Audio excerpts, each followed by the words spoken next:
Will the Sangha with great virtue of compassion for the sake of this assembly and all living beings, please turn the wonderful Dharma wheel to teach us how to leave suffering, attain this and burden and quickly once longer. Cùng thính tai đức thẳng thinh vì đức vào hội hợp nhờ tiếp chúng sinh tình kiến diệu pháp luân giao đạo ngã môn như á liêu sanh hoa tư đi vô đạp là thâu chứng vô sanh. Homage to the Blessed, Noble, and Perfectly Enlightened One. Nam mô Sa Đan Thô Sư Chế Đô Ye Ơ La Hờ Đi San Điao San Phụ Tô Xie. Nam mô Tát Đắc Tha Tô Ya Đà Ya La Ha Đê Tam Hiệu Nam Bồ Đà Tọa.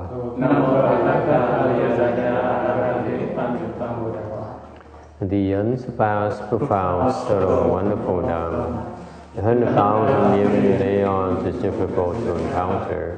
Now that I've come to receive and maintain within my sight and hearing, I vow to fathom, to thus come one's true and actual meaning. Wu Chang Cheng Cheng Wei Yao Fa Bai Xie Wan Xie Nan Zao Yi Wo Xin Xie Wan Zhou Xu Yan Xie Ru Lai Zhen Xie Yi.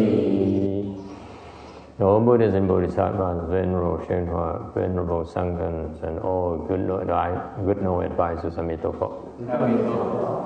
Chư Phật Bồ Tát, Sư Phụ Sang Thần,各位圣人，各位善知识，阿弥陀佛。Kính thưa chư Phật Bồ Tát, kính thưa Thượng Tọa Hóa, quý thầy cô và quý vị thiện tri thức, A Di Đà Phật. Today is the 26th of October 2014. We are gathered in Rosemead, California to continue our discussion of the Heart Sutra. You should be on slide number 31, a newly uploaded slide for your pleasure.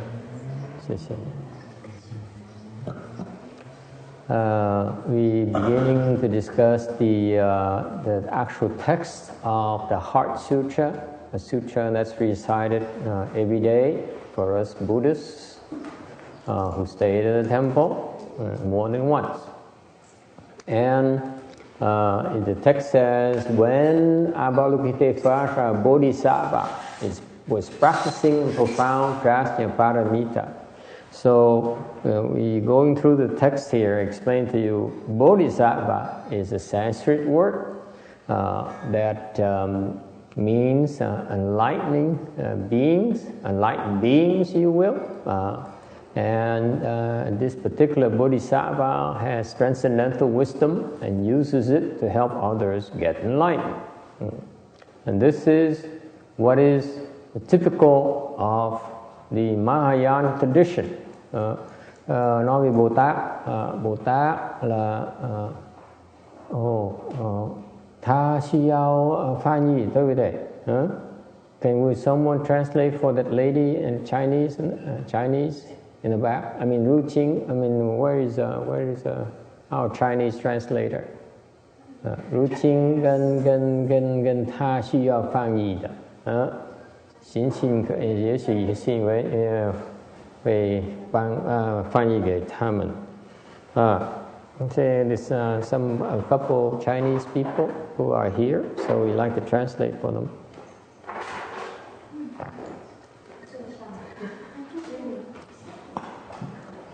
This is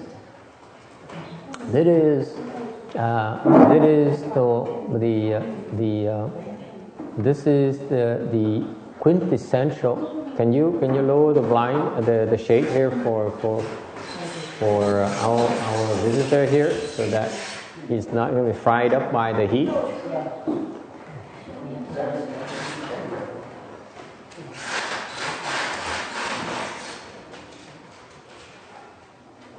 Okay, is that better? Okay. The Mahayana tradition, the practice of Mahayana is a practice centered upon helping others become enlightened. Đây là cái đặc điểm của cái pháp môn Đại Thừa. Pháp môn Đại Thừa là một cái pháp môn mà chú trọng giúp người khác đắc giác ngộ.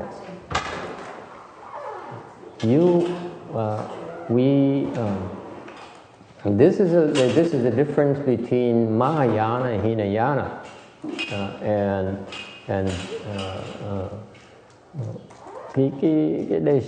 cái sự khác biệt giữa Đại Thừa với Tiểu Thừa. The Mahayana tradition is that unlike Hinayana tradition is that they try to help themselves, and once they are able to help themselves, they realize out of kindness and compassion, they like to help people around them that support their practice. Bên Nguyên Thủy, họ có cái truyền thống là họ phải cần giác ngộ trước, rồi họ mới giúp những người mà đã giúp họ trong cái quá trình. Okay. And what happens in Hinayana is that once they become enlightened, they understand the nature of existence is so much suffering. Cái đặc điểm của bên Nguyên Thủy là người ta khi mà ta giác ngộ, cái giác ngộ của họ là họ ý thức được rằng là cái cuộc sống là quá khổ. This is real. It takes real wisdom for you to realize that life is full of suffering. Now let me check my wisdom here and your wisdom level. Okay, who amongst you feel that life is but suffering? Raise your hand, please.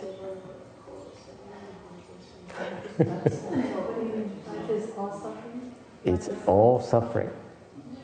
Life is but suffering. Not you, Pam. Come on, you're gonna be so happy last year. You see, these arhats are so special. They're so wise that they realize that life is but suffering. It's no pleasure. Believe it or not. Okay? Cái đặc điểm của các ngài A-la-hán, Bích Chi Phật là các ngài thấy rằng cuộc sống chỉ là khổ thôi. They see no pleasure in this life. That's true. Exactly what this Thai abbot, which we hope to be able to go see this afternoon, high-level Sangha in a Thai forest tradition, he tells me, he says, I'm not coming back to this sour world. Once I leave, I'm not coming back ever. Bởi vậy, cái vị mà cao tăng Thái Lan mà chùa chiều nay chúng ta dự tính tới viếng thăm, ngài nói thêm một câu, ngài nói là khi mà tôi đi rồi đó, tôi không bao giờ trở lại hết, tại chỗ đó nó khổ. Think about it. Okay? See, there must be something, most of us, there must be something in this life that we attach to, that we like, we feel is worth it. Like for Travis, what is important to you in this life, Travis? Con việc này. Rốt dễ sợ. Đó là mớm lời mà chứ. Oh, I asked Travis, you know, and I gave him a hint already, a clue already, but he still doesn't get it. Okay, so it doesn't mean, by the way, that the art is suffering. Vậy không có nghĩa là ngài A-la-hán đang khổ. You understand the difference? He sees the suffering because he has transcended all suffering and pleasure already. Các ngài Quý vị phải hiểu rằng cái đặc điểm của ngài A La Hán, đừng có nghĩ là các ngài là bi quan. This is a misconception. For example, some other religious leaders, namely Pope John Paul II, okay, that we can mention his name now. He's no longer with us. He says, "How come you Buddhists are so pessimistic? You all see life as a suffering." That's what he said. You Buddhists are so confused. You are so pessimistic. There's so much good things, so many good things in life. Why do you see it's all suffering? Okay? So Pope, Venerable Pope feels that way. He feels that life is there's certain things are very worthwhile.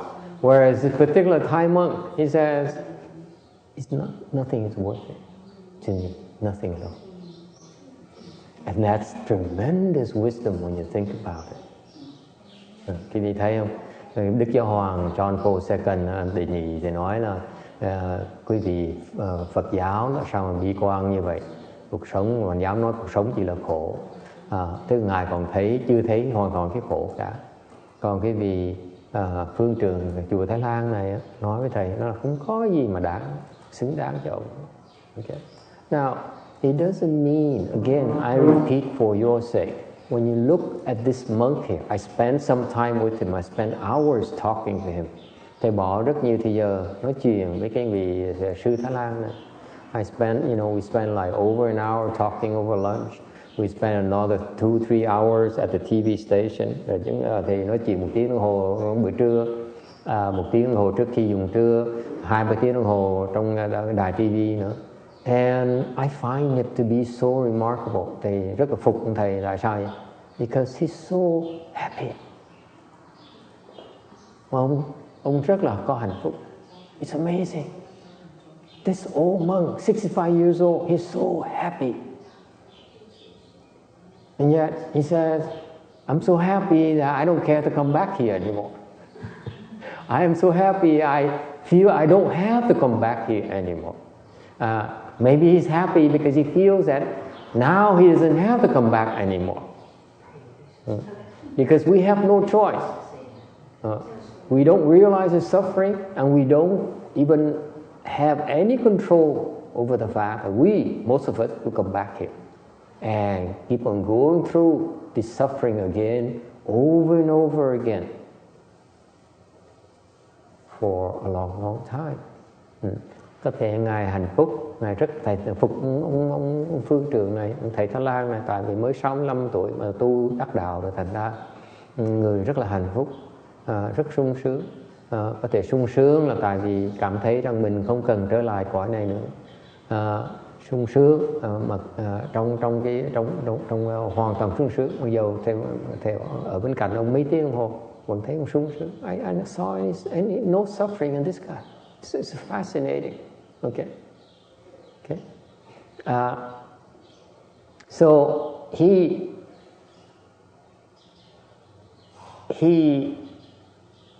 liberated himself from suffering. Tại cái người này á, là từ đắc cái giải thoát ra cái khổ. Okay. And he sees nothing is worth it, mà thấy không có gì xứng đáng, có gì phải ham muốn. Okay. And that's why he says, I'm not coming back. Okay. And that's very Hinayana. Đó là tinh thần của tiểu thừa đó. Người ta thấy được cái khổ, ta nói không có gì phải tham lam. Okay. Mà nói tôi không tham lam, mà tôi không cần trở lại nữa. Trở lại làm cái gì? And whereas this is because Hinayana, okay, their sole purpose is, the primary purpose is to end the suffering.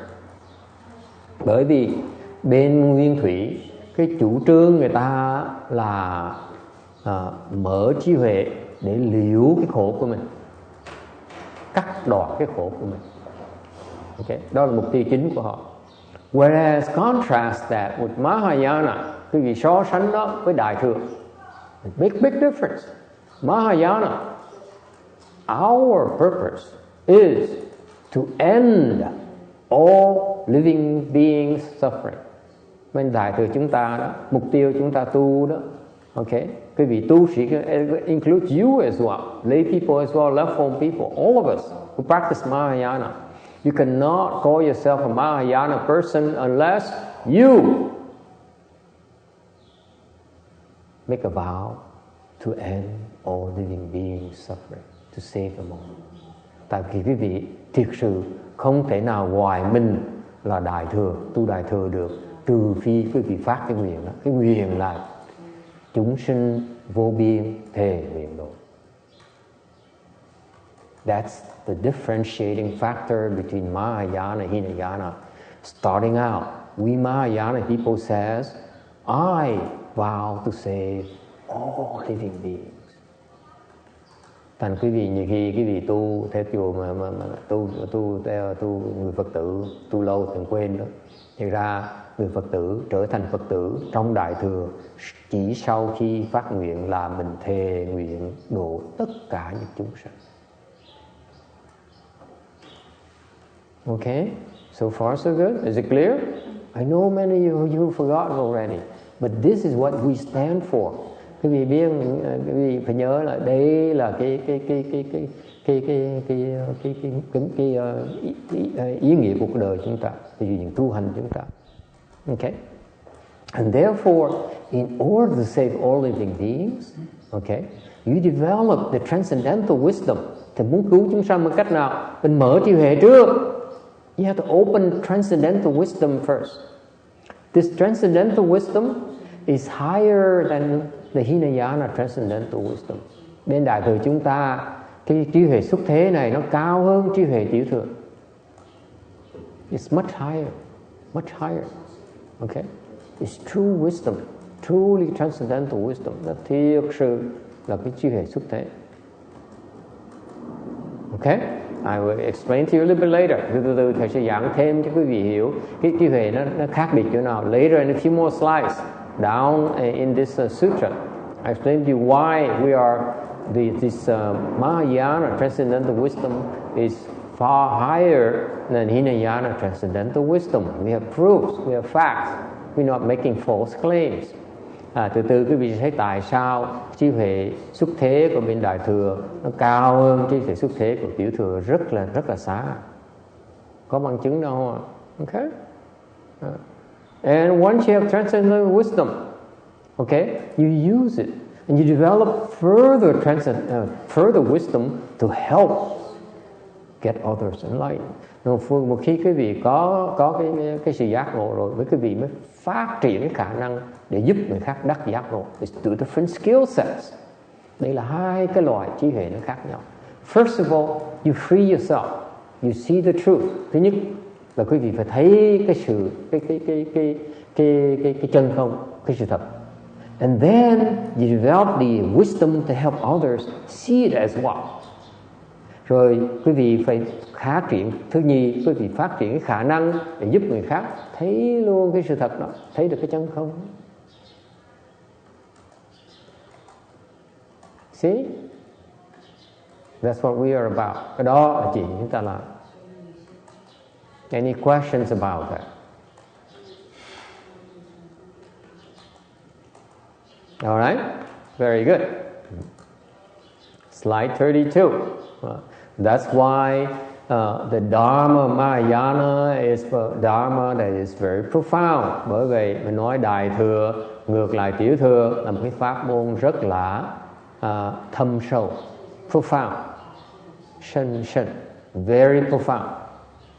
Okay, because it's the closer you are to it, the closer you get to it, you discover there's a lot deeper than you initially thought. Cái thâm sâu nghĩa là sao? Cái gì càng tới gần cái gì thấy càng nó càng sâu hơn nữa. That's what's fascinating, by the way, with Mahayana practice. The more we practice, the more we discover that we don't know as much as we should. Thành bên đại thừa nó đặc biệt cho đó. Càng tu càng thấy mình thiệt ra không biết nhiều như mình tưởng đâu. Okay? Only the people who don't have real wisdom yet think that they know everything. Chỉ những người mà chưa có trí huệ chân chính mới thấy rằng là mình biết hết tất cả. Okay. 33 tấm 33. And Wanyin Bodhisattva was practicing the profound Prajnaparamita. Ngài Quán Thế Âm Bồ Tát tu cái pháp mà Bát Nhã Ba La Mật Đa. Okay, and there is story. I would put a story. I would tell you the story again because it's a very famous story in Mahayana that my late master likes to tell. Đây là một cái câu chuyện mà về Đại Thừa mà ngài Tiến Hóa Ân Sư thầy thích kể cho ngài. He relates to the Christian God recognized as Shakra in Mahayana. Kể về chuyện Đế Thích là thượng đế đó, thượng đế là gọi Shakra bên Đại Thừa chúng ta. Shakra turns out he is Buddhist. Okay, let's keep this. I hope none of you is Christian, and I hope I don't offend your Christian and Catholic sensibilities. Ngày hôm nay thì hy vọng thì cái chuyện này là những người mà bên Công Chúa giáo với Cơ Đốc giáo đó, thì nói chuyện này là bên Phật giáo cho vui vậy thôi. So if you Christian and Catholic, just listen to it and don't get offended. It turns out that Shakra, the Christian God, is the king God, the second desire heaven. Bên Phật giáo chúng ta đó, Đế Thích đó, là vị vua trên trời của cái tầng trời thứ nhì trong dục giới chúng ta. Okay, and he got in trouble, so the Buddha rescued him, and he was grateful. So he took refuge in the Buddha and took the five precepts. Đế Thích đó, bị lâm nạn rồi được Đức Phật tới cứu. Và Đế Thích nhớ ơn, and Đế Thích mới. This particular chakra here in the Saha world, by the way. I'm not talking about all the chakras. I'm talking about this chakra we have right now. Okay? Đây là cái Đế Thích mà trong cái cõi Ta Bà chúng ta đã có đó. Okay? It turns out, by the way, there are many chakras throughout the universe. Thiệt ra có rất nhiều cái Đế Thích khắp pháp giới này. But the particular chakra that the Catholics in our world worship is this one I'm talking about. And cái ông Đế Thích mà ngài Đế Thích mà bên Cơ Đốc giáo, like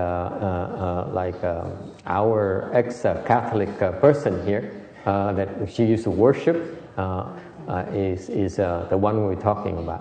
And now he took the five refuges, and that's why he's very grateful. He enjoys going to listen to the Dharma lectures, the Sutra lectures. Đế Thích rất là thích đi nghe giảng kinh. Okay, whenever there is a good lecture, Sutra lecture anywhere, he would sneak out on his wife. And to go listen to the lecture. Okay. Now he turns out his wife, the current Shaka's wife, is an Asura princess. Okay. Cái vợ Đế Thích là một cái vị công chúa Atula. Okay. The Asura are a class of beings in our world that have a lot of spiritual powers. Atula đó có rất nhiều thần thông. Okay, the Asuras have their very couple characteristics. Atula đó, giống nó, the men Asuras are very very ugly. Okay, đàn ông Atula rất là xấu trai, they're ugly. Okay, they like to fight. Asuras in general like to fight, like to argue. They get angry very easily. Atula thích nổi giận, thích đấu tranh, thích giành giật. You know anyone like that? Yeah, no one like that? That's an Asura right there. Okay. In our human realm, Asuras specifically are country singers, I see. Not looking at anyone particular. Soldiers, policemen, those people are actually asuras, asura nature. Bên Atula là những người thích đấu tranh, chẳng hạn như là người đi lính, người cảnh sát. Okay. And the female asuras are extremely pretty. Ngược lại nữ Atula là rất là đẹp. Okay. And Sakra, this princess here is so happy, is so pretty that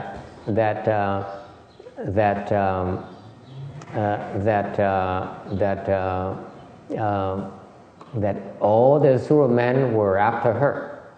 Okay, and when she came of age to be married, her father, who is the king, says, I don't see anyone worthy to be my son-in-law. Rồi khi mà cô tới tuổi cập kê rồi, ông cha mới thấy là ông vua Atula mới thấy rằng không ai xứng đáng, không người đàn ông nào xứng đáng làm rể mình hết. Okay, he looked at all the Asuras, yeah. So he said, but I need to marry her. Nên phải cưới, gả cho nó chứ. Otherwise she keeps on living off me the rest of her life. Không gả không được, thôi nó ăn bám mình không được. Okay. So he convoked all the Asura and says, you pick. They don't get to pick you. You pick your husband. Thành ra ông vua Atula mới quyết định là hồi họp lại tất cả những người nam Atula. Xong rồi nói với con gái, nói là con có quyền chọn chồng. Okay? And Shakra happened to like this Asura woman, Asura lady, because she's very pretty. Remember, Shakra, unlike the Catholics' beliefs, Shakra likes pretty girls. He have a lot of girlfriends. Để thích đàn bà vậy, thích đàn bà đẹp nữa. His girlfriends are gorgeous. Okay, bồ ông toàn là bồ đẹp không à. He has thousands, 10,000s, 100,000s of millions of girlfriends. Ông vua này. This is why he's a king, by the way. Okay, unlike you humans, you have no choice. If you get to the heavens, you can have as many wives as you want, as you have the blessings for, to keep them from fighting each other. So Shakra is heard about this beautiful Asura princess. So he's been watching them for all this time. Thành ra ông đế thích này ngắm nghía cái cô công chúa Atula này lâu năm rồi, thì thấy cơ hội mới tới. So what did he do? He came and appeared as an old Asura. An old Asura. Ông tới, đế thích nó tới, hiện ra làm một người Atula lão khù, lão già khù. He's old, gray hair, wrinkled face, and very poor clothing. Hiện ra ông già Atula già khù, tóc hói, tóc bạc phơ, da nhăn nheo. Okay, and so the Asura princess looked out and says, that's my husband right there. She looked at the old Asura and picked her and said, you finally come, my prince. Cái cô công chúa Atula lập tức chạy tới, đứng nhìn trong cái nhóm Atula đàn ông đó, lập tức chỉ cái ông già Atula mà đế thích dạ vàng đó, chạy tới ôm, nói là chàng đã tới với thiếp rồi. On Vietnamese like it.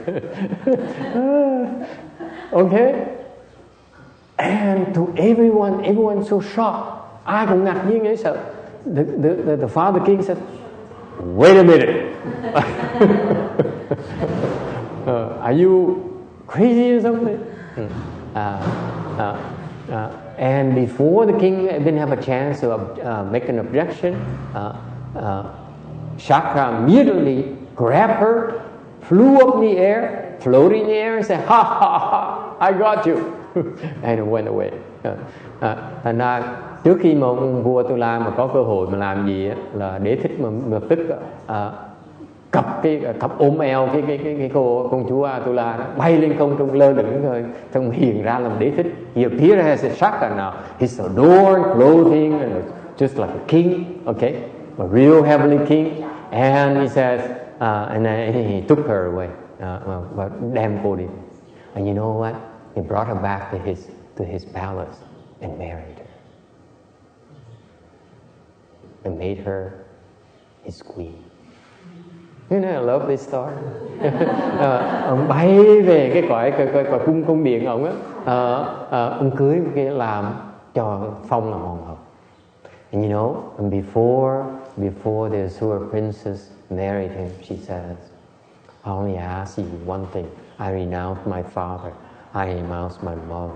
I renounce my country. I'm here just to be with you. Only ask one thing of you. Cô công chúa mới nói, em đã bỏ cha, bỏ mẹ, bỏ nhà, bỏ quốc gia của em để tới ở với cha. Okay? Thiếp chỉ xin một chuyện thôi.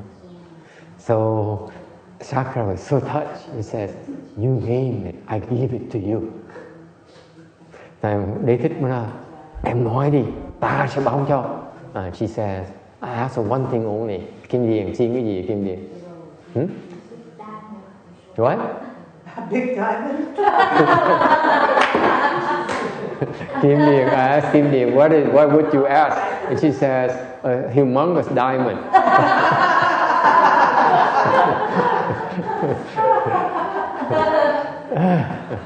Yes. Yes. Second chance. Yes? I think whenever you go, take me with you. He says, I just want to be with you. Okay? Promise me to never leave me. Mà cô đó tình tứ lắm. Cô nói là em bỏ hết tất cả để theo với chàng thôi. Thành thiếp chỉ xin chàng được ở bên cạnh chàng thôi, luôn luôn ở bên cạnh chàng thôi. Thì tiếng Việt mình nó có thấm thí hơn tiếng Anh tí. See, when I explain, I say in Vietnamese, it's a lot more meaningful, a lot more emotional, a lot more tender than in English.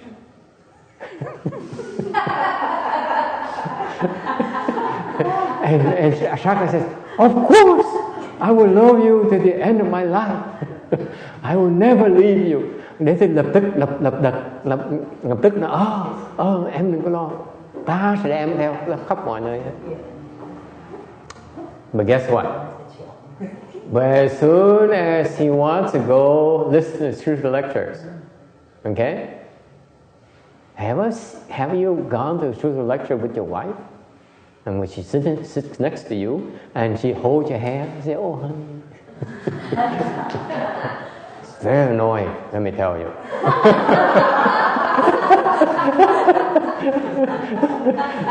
Điều khổ là cái cô này mỗi lần mà đi mà nghe giảng kinh như vậy, cô cầm cái tay Đế Thích ôm yếm vuốt về Đế Thích. Leave me alone, I'm concentrating on lecture. Đế Thích nói đừng có làm phiền ta. So what happened is that she wouldn't let go. So eventually Shaka got tired of it, so he would sneak out. Okay. Xong Đế Thích bực quá mà nói cô kia không nghe, tại mày lần sau mới lén lút đi. So what happened is he would sneak out constantly. Okay. And what people don't realize, even Shaka doesn't realize, when you cheat on your husband, on your wife, they can see a pattern right away. I'm kidding. So the wife started becoming suspicious. She followed. Thành cái bà nghi ngờ và chạy theo. Okay, she followed him. She hit on his chariot. Shaka has a chariot. All he has to do is hop on the chariot, and he says, "Go to Master Yung Hwa's lecture." And he would come just like that.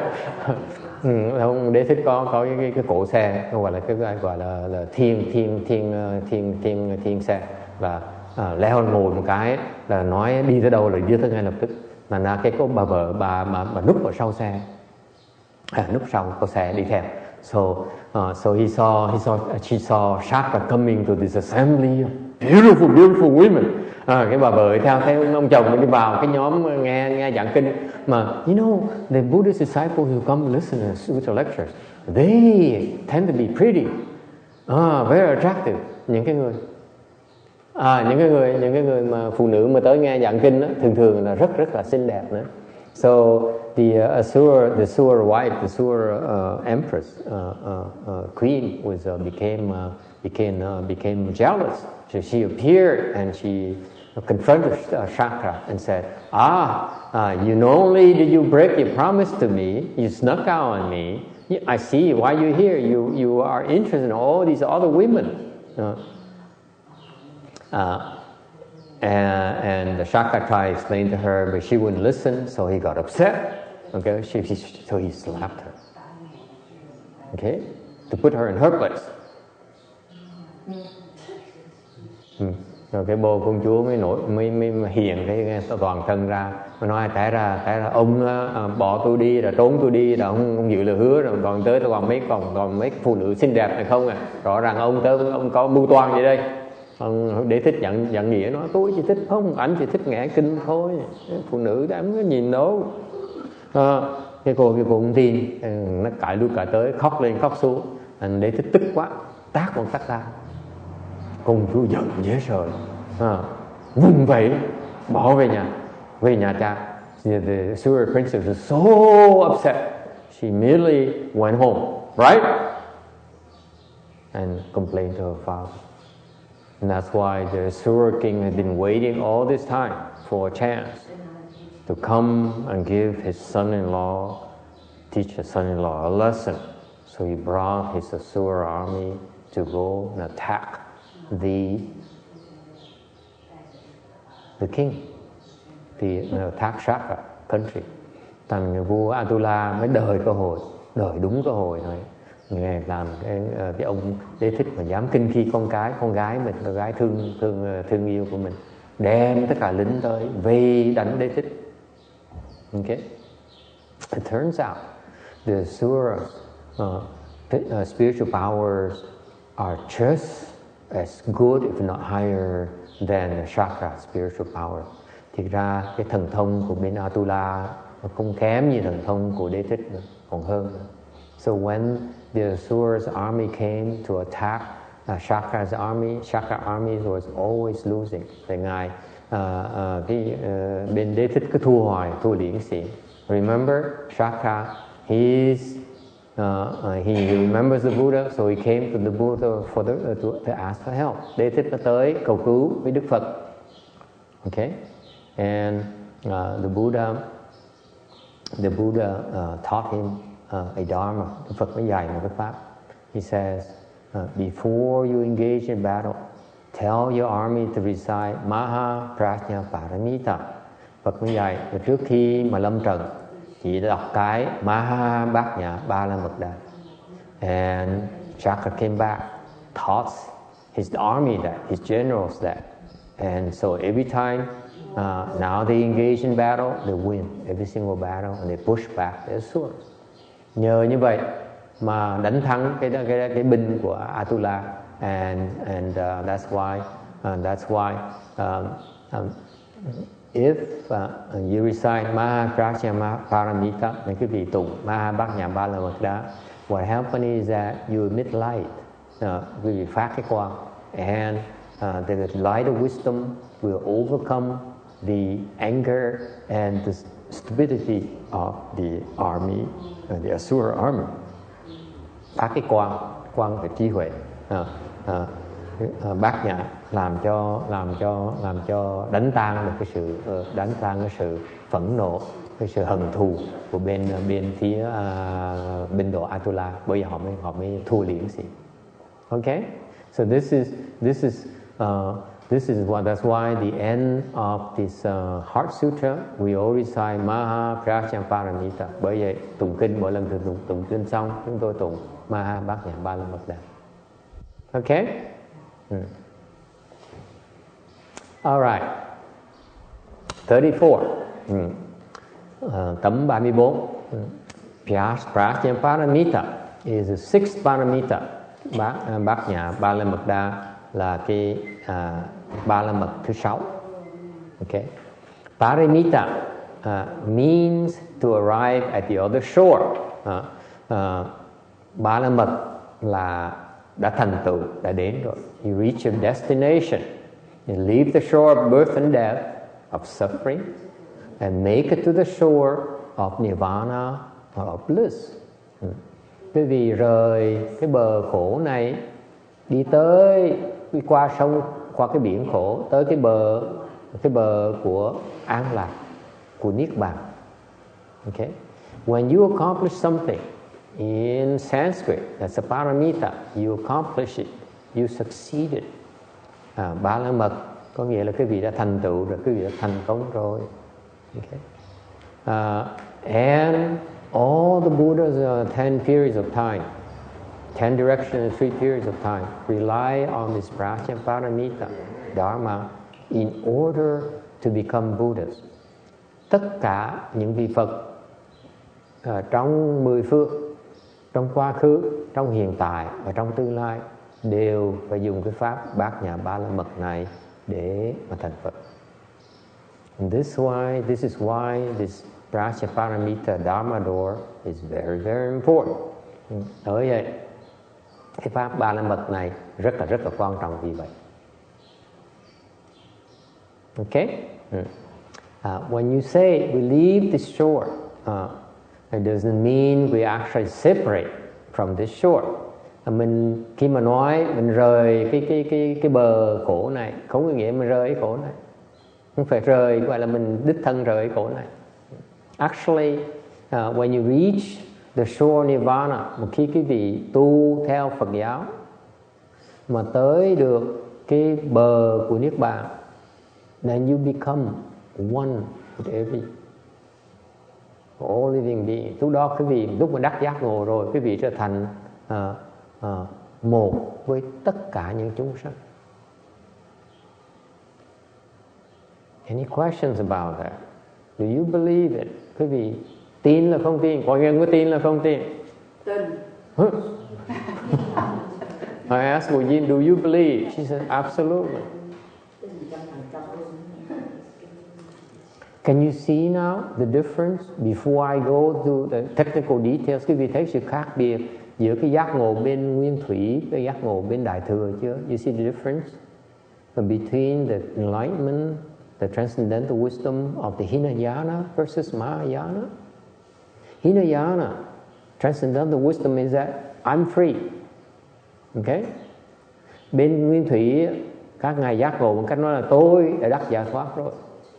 Mahayana, when you become enlightened, bên đại thừa, khi cái vị đắc giác ngộ chuyện gì xảy ra? You know what happens? Yeah.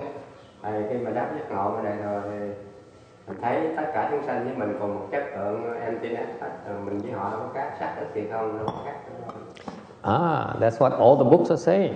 Very good. Sách nào cũng nói như vậy hết á. It is, this is as the book described. Okay? Enlightenment Mahayana is that very moment when you feel that you and all living beings are just one. There's no difference. Lúc đó, cái lúc quý vị đắc giác ngộ bên đại thừa, ngay cái lúc đó là quý vị cảm thấy rằng mình với chúng sanh cũng là một thôi. There's no more woman or man, không còn đàn ông với đàn bà. There's no more Caucasian versus Chiêu Châu, không còn người da trắng với là người Chiêu Châu. Okay? We're all one. We all become one. Tất cả cùng là một thể. We are one substance. That is called transcendental wisdom in Mahayana. Bên đại thừa mới gọi là giác ngộ, mới gọi là trí huệ chân chính. That's why we look at the Hinayana wisdom and says, I'm free from suffering. It's not wisdom yet. Thành ra bên đại thừa mà nhìn bên tiểu thừa mà nói là tôi đã hết khổ rồi đó, tôi thấy sướng, tôi chỉ sung sướng, tôi còn sung sướng thôi đó. Cái đó vẫn chưa phải là trí huệ bên đại thừa chúng ta.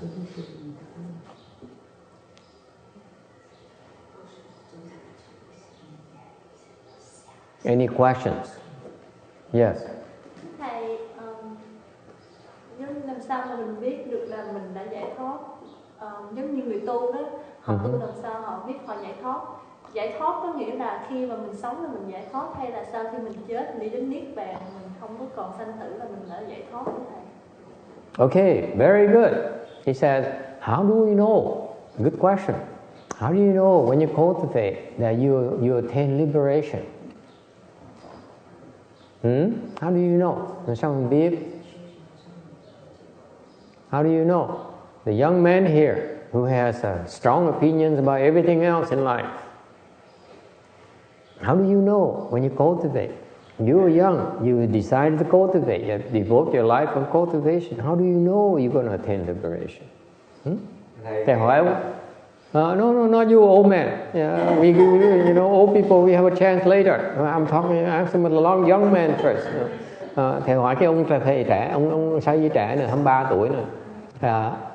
Cậu đã dám bỏ cuộc đời để mà đi tu. You know, he's crazy.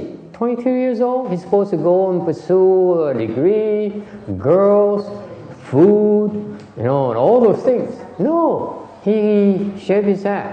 A very foolish thing to do. Now, how do you know? How do you know that you're going to attain liberation?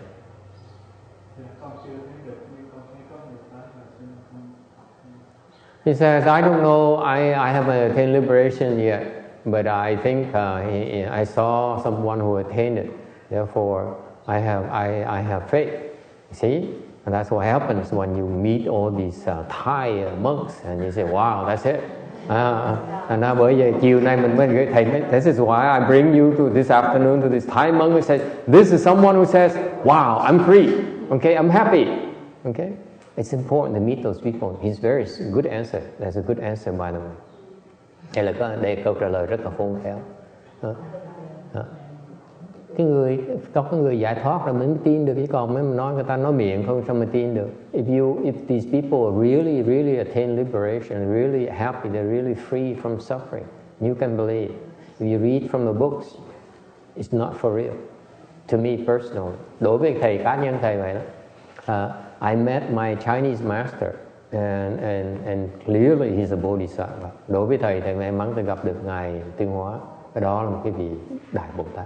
He's a great bodhisattva. Okay. How do I know? Because everything he taught me, okay, makes a lot more sense than any other teacher I've ever met. Tại sao thầy tin được như vậy? Thầy tin đó, có hai khía cạnh thầy tin được. Thứ nhất đó, những cái gì ngài dạy đó nó bao gồm hết tất cả những cái lời thầy dạy của những vị thầy khác. Chưa có ai mà dạy hơn ngài. Vì có ông thầy sống nào mà dạy sâu hơn ngài. Let me repeat for you. I have yet to meet a monk or nun still alive whose teaching is as profound as that's my teachers. That's why I believe him. I think his teaching is more profound. Bởi vì tin được cái lời dạy của cái vị thầy Tàu này đó, nó thâm sâu quá, sâu hơn tất cả những lời dạy người khác. Okay?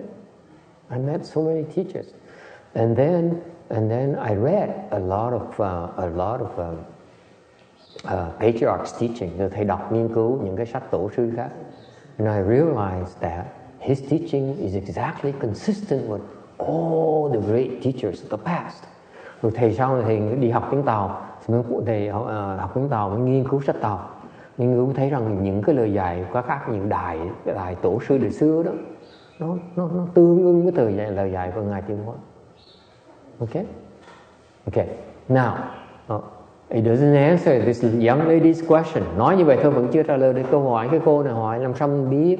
Okay, làm sao mình biết mà giải thoát? Here's what happens.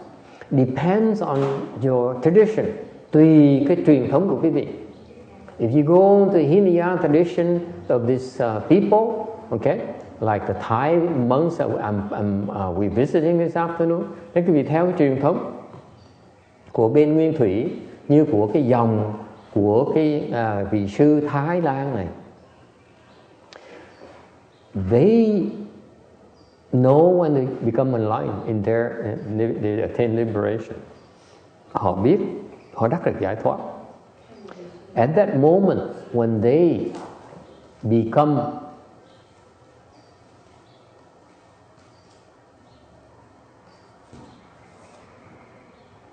third stage arhat, một khi một cái vị tu theo đường của họ mà tới tam quả A La Hán, you know you reach liberation. Quý vị thấy được mình đắc, mình thoát. You have no more suffering. Không còn khổ. At that moment, when you attain the fruition of third stage arhatship, you know that you got it because at that moment you're free from suffering. Lúc mà quý vị đắc tam quả A La Hán, quý vị sẽ tự động sẽ biết. Lúc đó quý vị thấy cái bản thân mình đó, nó không còn khổ.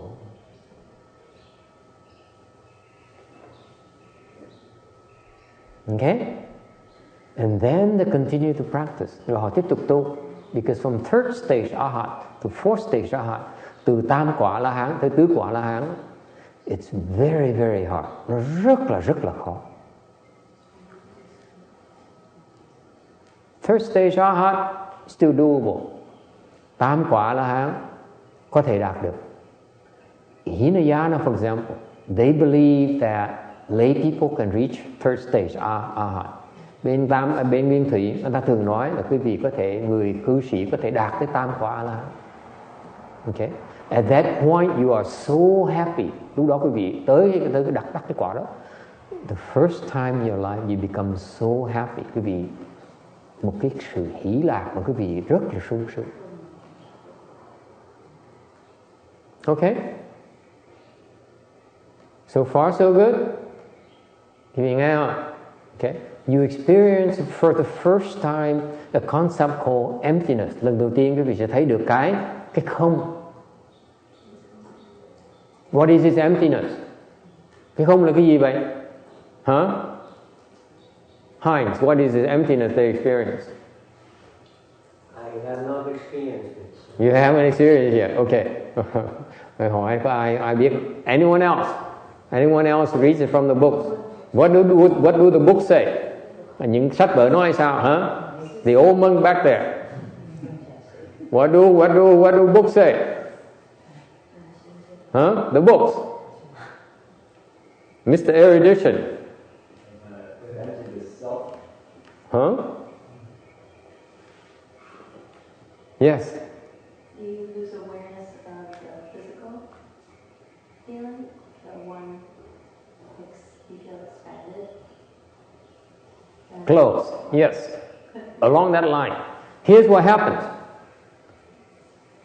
When you reach first stage arhatship, okay, you experience for the first time this bliss, this special kind of bliss. Lúc quý vị đắc tới tam quả A La Hán, quý vị có được một cái sự hỷ lạc rất đặc biệt. Okay, the bliss here is very special because it's free from suffering. No more suffering. Lúc đó cái hỷ lạc rất đặc biệt là lúc đó quý vị cảm thấy rất là sung sướng, tại không còn cái khổ. Trong cái sướng đó không có cái khổ. It's no suffering whatsoever. Okay? And when you reach fourth stage arhatship, that's when this suffering, this bliss is even so much bigger. Rồi khi quý vị tới tứ quả La Hán thì cái sự hỷ lạc nó còn sung sướng hơn lúc trước nhiều nữa. So much better. Okay? And that's the kind of bliss that this Thai monk experiences. Đó là cái sự hỷ lạc mà cái ngài phương trượng người Thái Lan thấy được. That's why when you're near him, when you get to see him, you see a very happy man. Bởi khi vị thấy được một cái người như vậy, quý vị thấy cái người này rất là hạnh phúc sung sướng. Okay? He's free from the arrogance. Ngài không còn cái ngã nữa, Thành không còn ngạo mạn nữa, không nghĩ là mình giỏi. Khi em nghe không, ông thầy mà khi mà tới tứ quả La Hán không còn thấy là mình giỏi, không thấy mình quan trọng. They don't see them as important, they don't see them as better than you. Because that is an affliction. You feel you're better than someone. Okay? That is, in Buddhism, it's called an affliction. Ngay bên Đại Thừa, bên Phật giáo chúng ta nó nghĩ rằng tôi giỏi hơn người khác. Okay? Tôi nấu ăn giỏi hơn người khác. Okay? Tôi giàu hơn người khác. Tôi đẹp gái hơn người khác. Cái đó là một cái phiền não, đó là cái khổ. Okay? If you strike this thought, say, I'm richer than you, I'm better than you, I'm smarter than you, I'm better looking than you, okay? Any thought, there's an I there, that is an affliction, that is suffering. Quý vị vẫn còn thấy cái ngã là cái gốc của cái khổ. As long as there's an I, the I is a root of all suffering. Cái tôi này là cái nguyên nhân của tất cả những cái khổ mà quý vị có.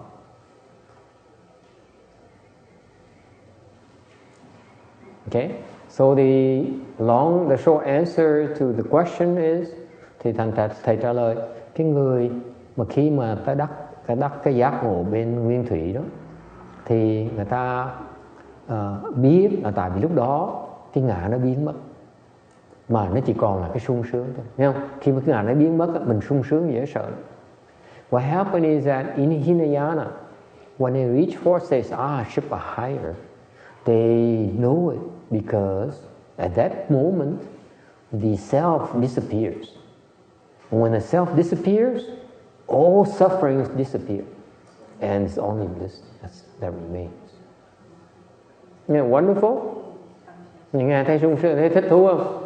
No, this is why we're doing this. Don't think that we shave our head and dress funny and talk funny because we gone cuckoo. No, we're smart. We're chasing after something that gives us long-lasting happiness. Quý vị đừng coi thường chúng tôi mặc dầu cạo đầu, mặc áo quần xốc xếch lộn xộn, xấu xa như vậy, xấu xí như vậy. Không nghĩ chúng tôi khùng đâu, không có đâu. Cái này đang tìm một cái con đường để mà đắc cái giải thoát. Lúc cái giải thoát đó thiệt sự là hạnh phúc, chứ không phải tạm bợ như quý vị đâu. Cái hạnh phúc sau đó nó sẽ trường cửu. The bliss, the happiness these people experience is permanent. Nó không thay đổi. So far so good. So yes, the Hinayana people, they know. Okay? What about Mahayana? Bên Đại Thừa sao? Of course we don't. Đại Thừa chắc không biết, right? The old monk enjoying himself. Of course, Mahayana.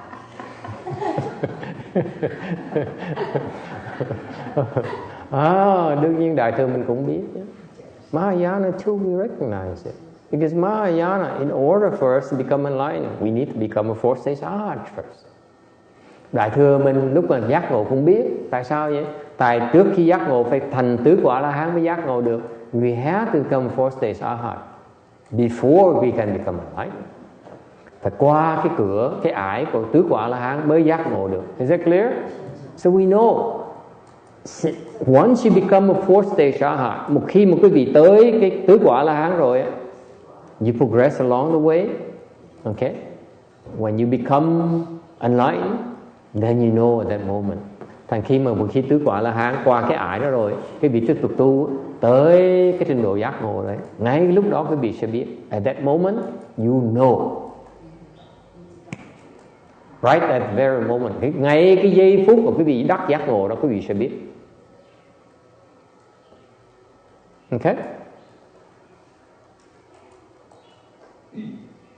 So what do you do? Chúng ta làm cái gì?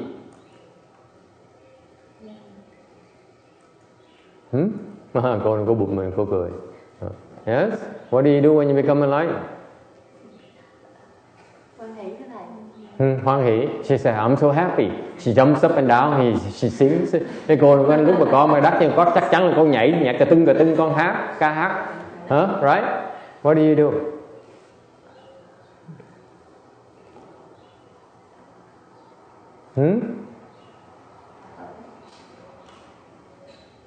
What do you do? 你怎么办？你觉悟的时，你做什么？Yes. Maybe try to tell others to become enlightened too. He says, this naive lady says, I help others become enlightened too. No, you keep it for yourself. Thầy nói đâu có được. Giúp người khác chẳng còn không có đâu, mình cũng quý mình phải giúp, mình phải giấu chứ. Okay.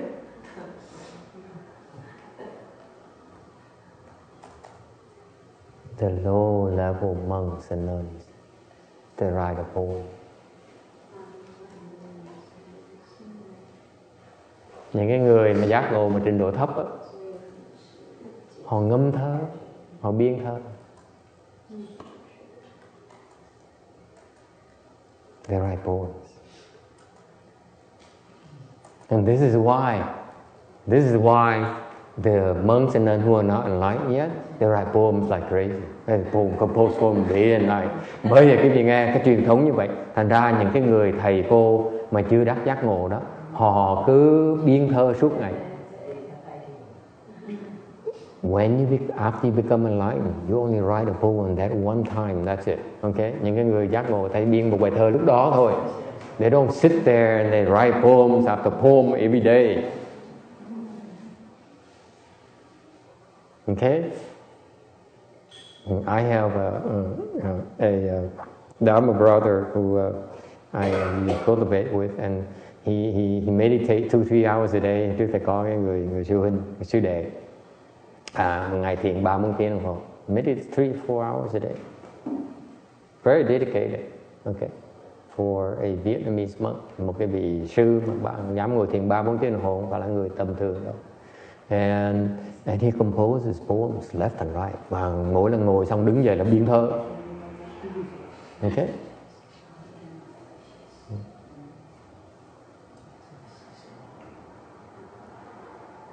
And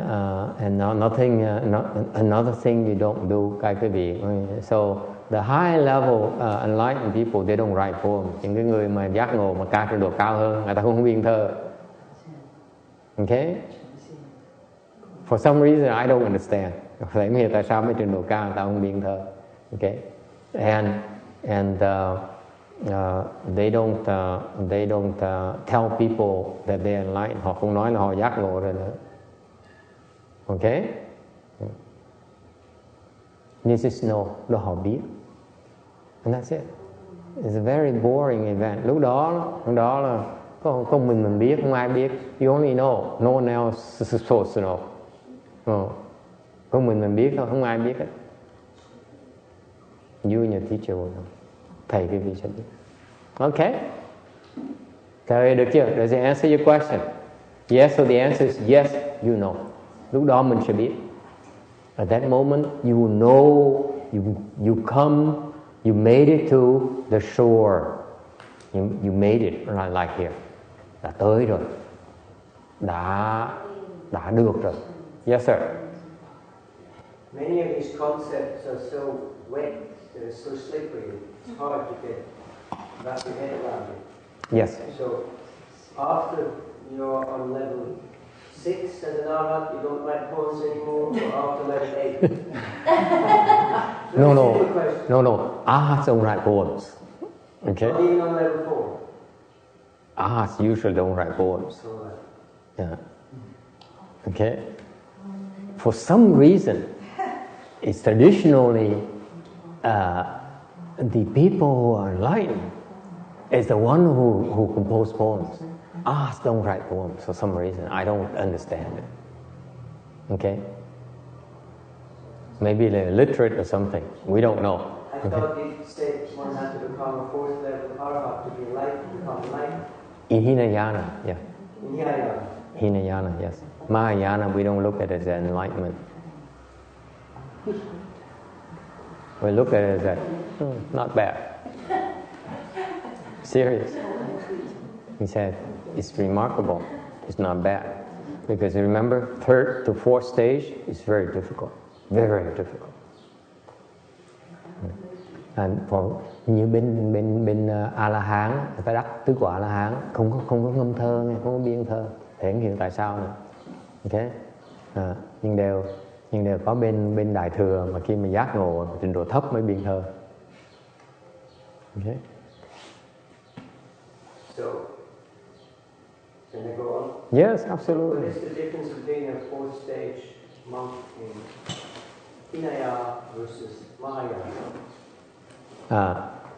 Good question. Câu hỏi là cái tứ quả với bên nguyên thủy với là bên đại thừa nó khác nhau chỗ nào? What is the difference? What do the books say? Sách nói sao? Now forget the books. No. Let me ask the books, because this is what people usually refer. Base their understanding on is what they read in the books.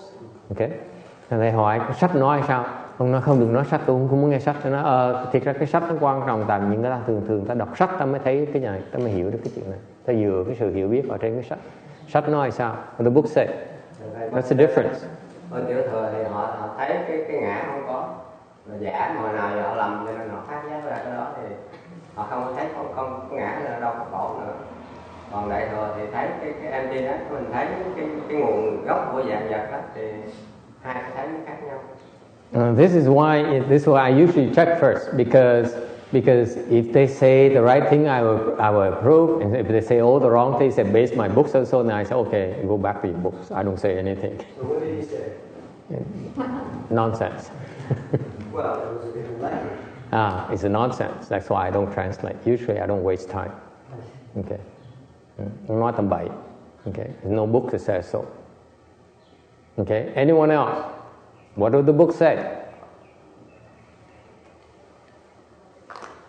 There's no book that says this. Không có sách nào nói hết. I'm willing to tell you this. Okay. Without compromising what the books and teachings are. Thầy có thể nói cái này được mà không có đi ngược lại những cái lời sách vở nói. Okay? The difference, this is a very good question.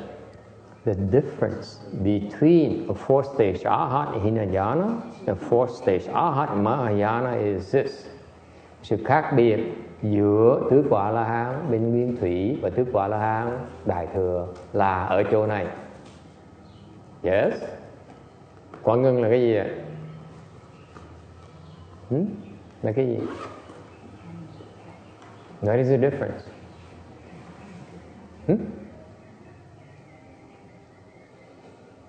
Hinayana, once they reached 4th stage, they said, I'm done. I made it. I don't need to do anything anymore. Bên nguyên thủy đó, khi mà quý vị tới tứ quả, quý vị ngừng lại, quý vị nói tôi xong, tôi không cần tu, tôi không cần làm nữa. Okay? Mahayana, I said, boy, that was hard. Let's continue. Đại thừa thì nói là thì cả trời bị tróc lại, phải tiếp tục tu. That's a big difference. The mindset is very important. Cái này rất là quan trọng. This is critical. Okay? If you practice Hinayana, at that point in time, you stop. Okay? You rejoice and say, wow, I made it. Okay? Lúc đó quý vị đức đắc bên Hi Nguyên Thủy, quý vị tới đó quý vị rất là hãnh diện, rất là sung sướng và nói là tôi làm xong, I'm done. Đại thừa thì nói đường còn xa. Mahayana says you have a long way to go. So the difference is in preparation. Sự khác biệt giữa nguyên thủy với đại thừa cái đó là mình sửa soạn, mình chuẩn bị trước. It's very important, it's critical. Mahayana, we say, once you reach 4th stage arhatship, keep going. Hinayana, they said, when you reach for sahayaship, you can stop. Okay? Chuẩn bị chừng đó. It's only the difference, the major difference. So what do they say in Hinayana about the fifth and the sixth stage? If they know it's there, right? Or they suspect it's there. They don't have the Dharma to get there.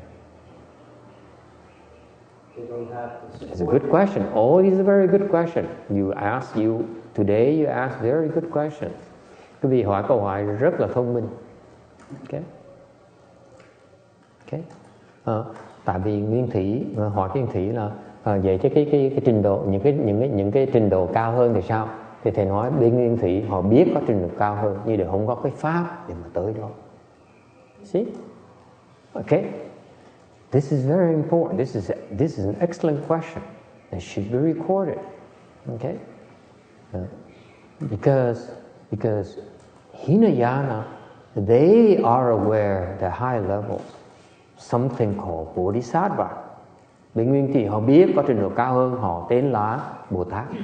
They realize that the Bodhisattva is a higher state than a fourth stage Arhat or Pratyeka Buddha. Họ biết rằng Bồ Tát là một cái trình độ mà cao hơn là A-la-hán, cao hơn là Bích Chi Phật. Họ biết cái chuyện đó. They do know, they do recognize that in their teaching. Cái giáo lý họ nói là họ biết cao hơn. However, in their store, in their teachings, there's no way to get there. They don't know any way to get there. Họ chỉ đủ cái phước để mà biết rằng là có trình độ Bồ Tát cao hơn trình độ của mình.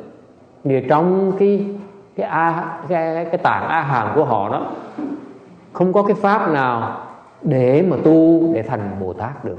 What happened is the Hinayana teaching. There's no such methodology to get there. That's all. So they stopped. They said, that's it. That's all we know. Thành ra họ ngừng lại. Not because they're arrogant, but they only because they said, this is all we know. Is it clear? It's no more arrogance. Các vị nhớ không? Tứ quả A-la-hán khi mà tới đó họ không còn cái ngã nữa, họ không còn ngạo mạn nữa. Họ chỉ nói là cái này là hết đường của mình rồi, đường mình nó hết rồi. The end of our road is right here. This is where the road ends. Yeah, but this doesn't make sense. Over thousands of years, so many Hinayana practitioners have been exposed to Mahayana practitioners. They've met on the boat, or here, or there, or in China. Yes.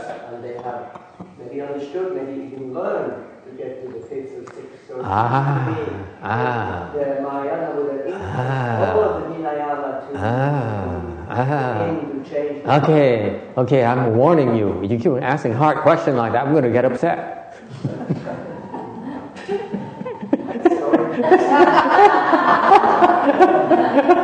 It's such a good question.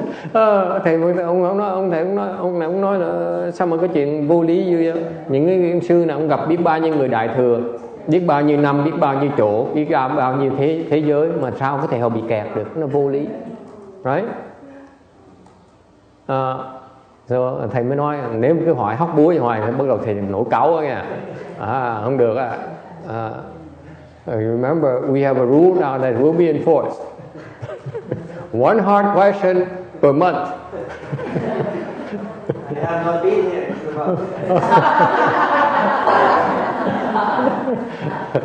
So, he's right. They met so many of them, right? They heard of Master Sri Hoa. They heard of Master Xu Yun. Họ nghe Ngài Tiên Hóa, họ nghe Ngài Hư Vân, right? They heard of the patriarchs, right? Họ nghe những cái vị tổ sư, right? How come they don't believe? Tại sao họ không tin? Huh?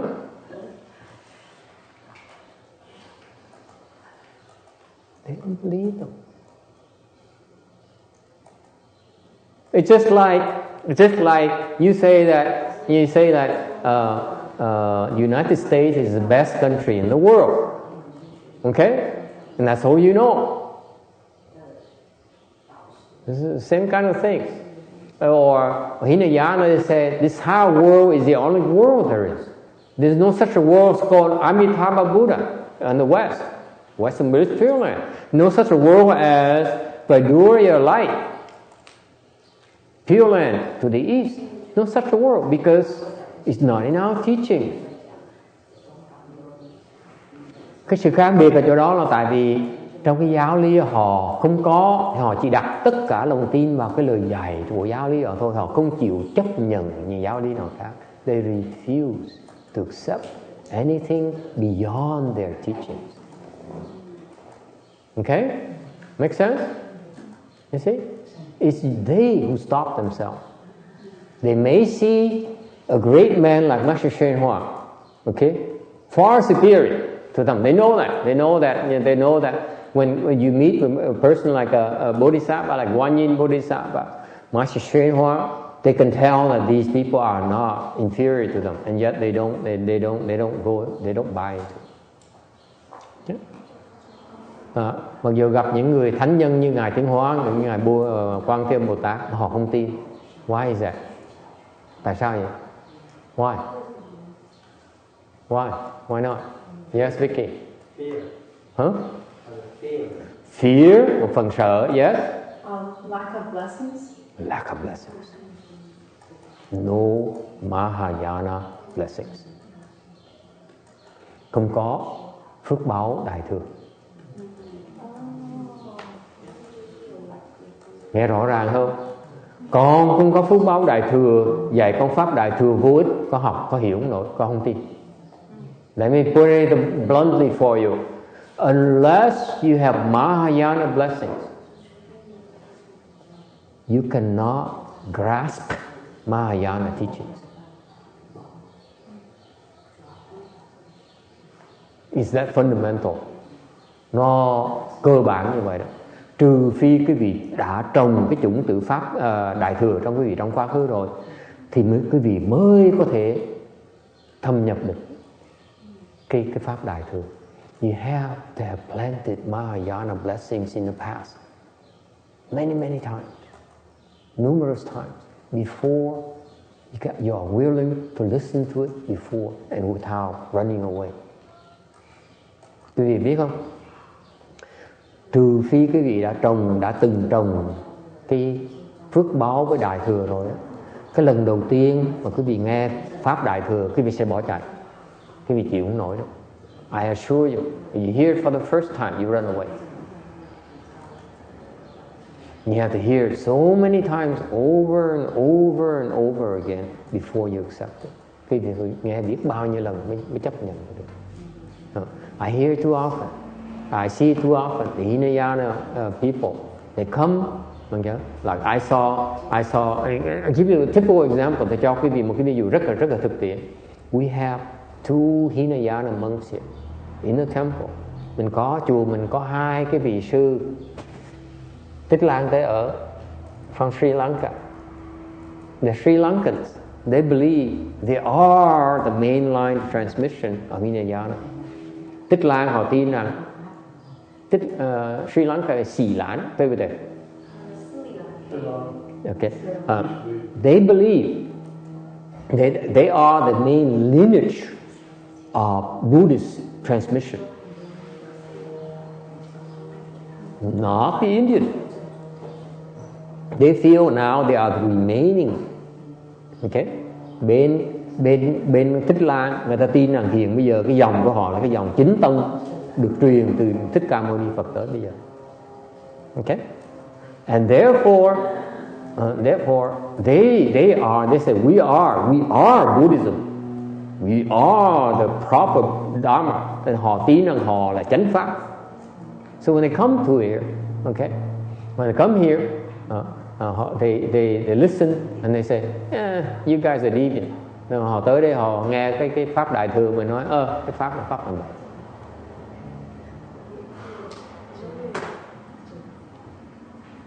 Okay? That's only because they have no Mahayana blessing. Tại họ không có đủ phước đại thừa, họ không chấp nhận. Okay.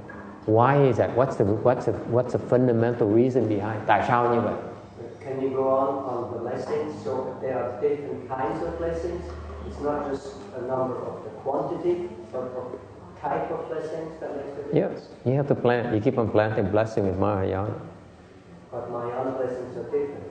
Could you qualify that? You plant blessing Mahayana by practicing giving to Mahayana.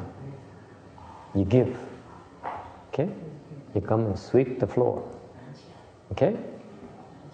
You come and give a quarter. Drop a quarter in that box. That's Mahayana blessing. It's not you must give a lot. You must give with a mind of respect and sincerity. That's true Mahayana blessing. Does it make sense? He said, I'm giving this to Mahayana. You have to be smart. Okay? You go to a temple, to Hinayana temple. You give, like this afternoon, you go there, you make an offering, you give $5, $1. Says, I'm offering this to Orthodox Buddhism. And it's the same as offering to a Mahayana temple. Nên cái việc phải khôn ngoan, mình cúng dường cái đại thừa, đừng cúng dường tiểu thừa. Cúng dường tiểu thừa không có phước, là tu gặp đại thừa không được đâu. Thành chiều nào mà tới chùa Thái Lan, cái gì mà cúng dường cái chùa đó, là tôi cúng dường cho chùa, cúng dường cho Tam Bảo. Okay? You offer a triple jewel of the 10 directions. That's Mahayana. Is that clear? Mahayana includes Hinayana temples. Cái đại thừa đó, nó bao gồm luôn chùa tiểu thừa đó. That's why you go to Hinayana temple, you offer to triple jewel. Okay? Thành quý vị cúng dường phải biết khôn ngoan, cúng dường vào Tam Bảo. Okay? Quý vị mà cúng dường cho ông sư, you offer to me, you get nothing. Quý vị cúng cho thầy không được xu nào hết. Okay? Mà cúng dường cho Tam Bảo thì nó lợi hơn. You offer to my master is much better. Offer triple jewel is even better. Vì việc cúng cho Ngài Tiến Hóa nó lợi hơn nhiều. Cúng cho Tam Bảo còn lợi hơn nữa. Is that clear? That's how you create Mahayana blessings. Okay? If you have enough blessings, then you will believe it. And quý vị đủ phước, quý vị sẽ tin. Questions? Ai thắc mắc gì không?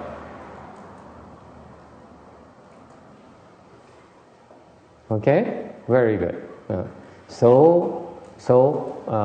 This is what most people don't understand. Cái này là những cái người mà quý vị không đại đa số những người Phật tử không hiểu chứ.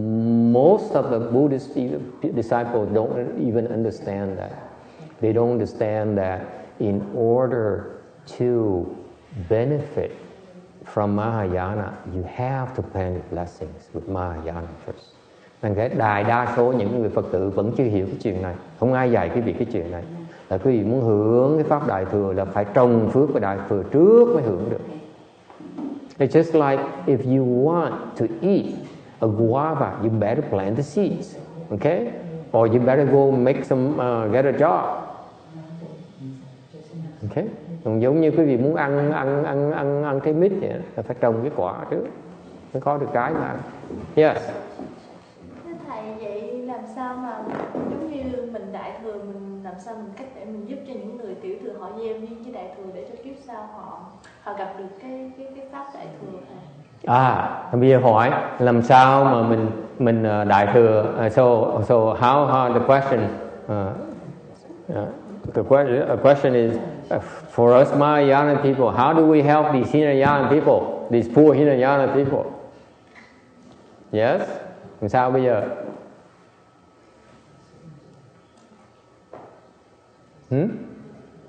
How?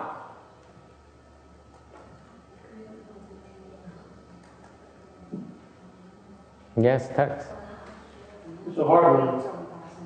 Like those 2 months we were here, I talked to them, they just didn't want to know anything. Honestly, they didn't want to know anything. Didn't make any effort. So I don't know how to help them. You just tell them. But then what? You're going to plant blessings on their behalf? How should you do that?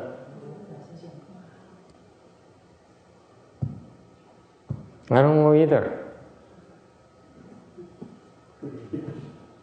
Thầy cũng không biết nữa. We can't help everyone. That's always my line. Mình có thể là giúp hết tất cả mọi người. So we let it to Master Shen Hoa to do it. Thành thầy thầy giới thiệu ngài Tiến Hóa để ngài làm.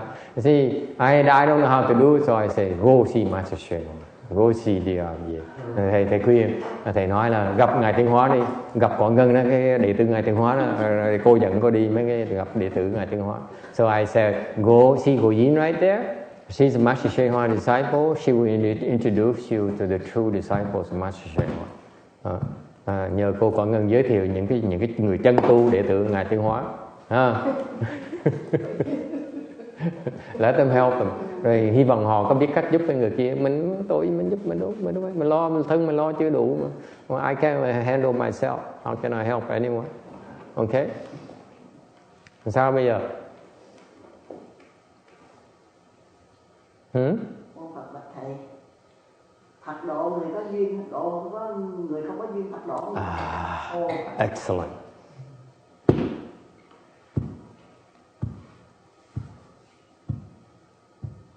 She says that even Buddhas, they can only help those with whom they have affinities.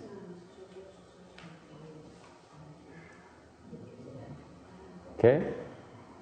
Can only help những người mà không có duyên mình độ không được. If you have no affinities with them, you cannot help them. So what does it mean afffinity? Affinity nghĩa là gì?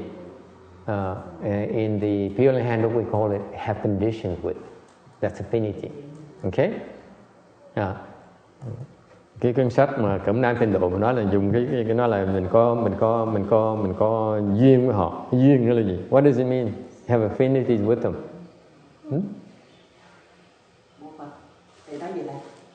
Mình làm sao mình tạo cái duyên người ta bây giờ hả con? Tại vì mình phải phát tâm Bồ Đề, mình phải tạo duyên lành cho họ thì mới có duyên. Còn mình nếu như mình cứ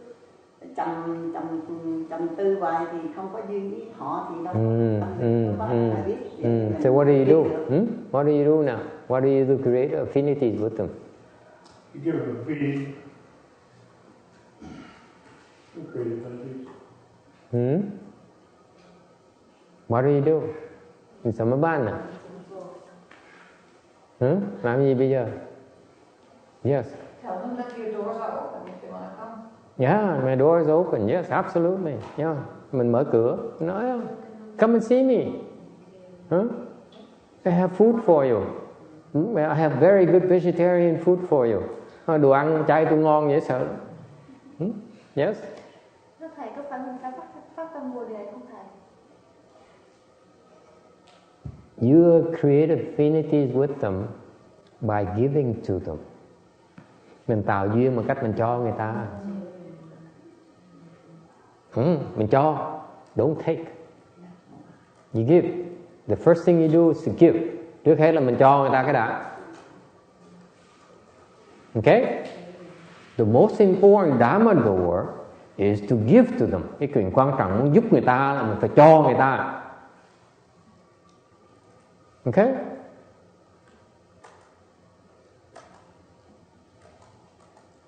Give them. Whatever they want, we give to them. Họ muốn gì mình cho đấy. Okay? Yes. A bit confused about the term conditions. It threw me the other day when I read the passage in Yes. Yes. Patience. Yes. A condition in the English language is a situation where you have to fulfill something first before something else can happen. Yes. Wouldn't relation be a better term?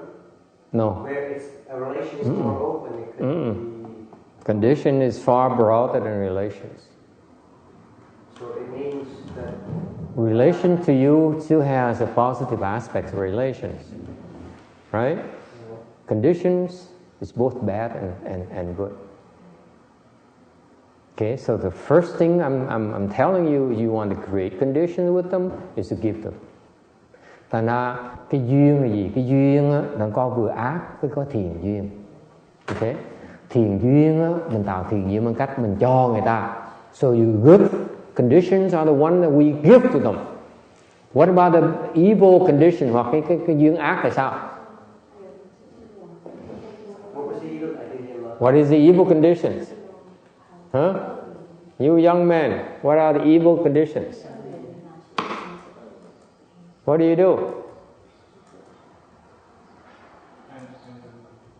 You don't know. You frown upon them. Huh? You frown upon them. You frown upon them? Yeah. You call it evil?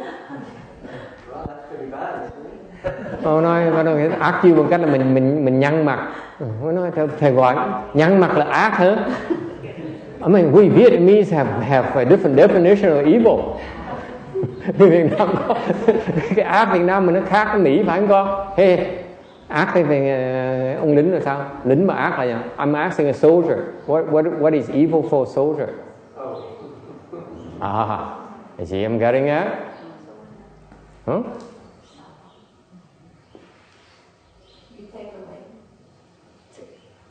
Kill them.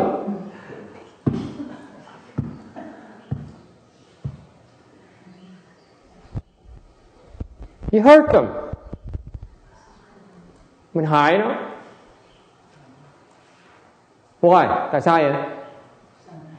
Then they remember you forever. They come pursue you forever. Mình hại nó sùng, nó thù mình, nó phải rượt mình hoài à. Mình không cần đi kiếm nó. We don't have to look for them anymore. They always go after you. Nó đời kiếp tới nó rượt mình. Lifetime after lifetime they come at you and they want to kill you. And that's how you save them. Devadara. The Buddha's cousin. Lifetime after lifetime, he chases after the Buddha in order to kill him. Wherever the Buddha goes, he goes after him and kills him. And what's the best way to kill the Buddha? You learn what the Buddha is about, and you become better than he is. That's how you kill the Buddha. And guess what? If you become better than Buddha, then you must be a Buddha yourself. That's called evil conditions. That's Mahayana. Cái vị nghe rõ ràng không? Tuyệt vời không?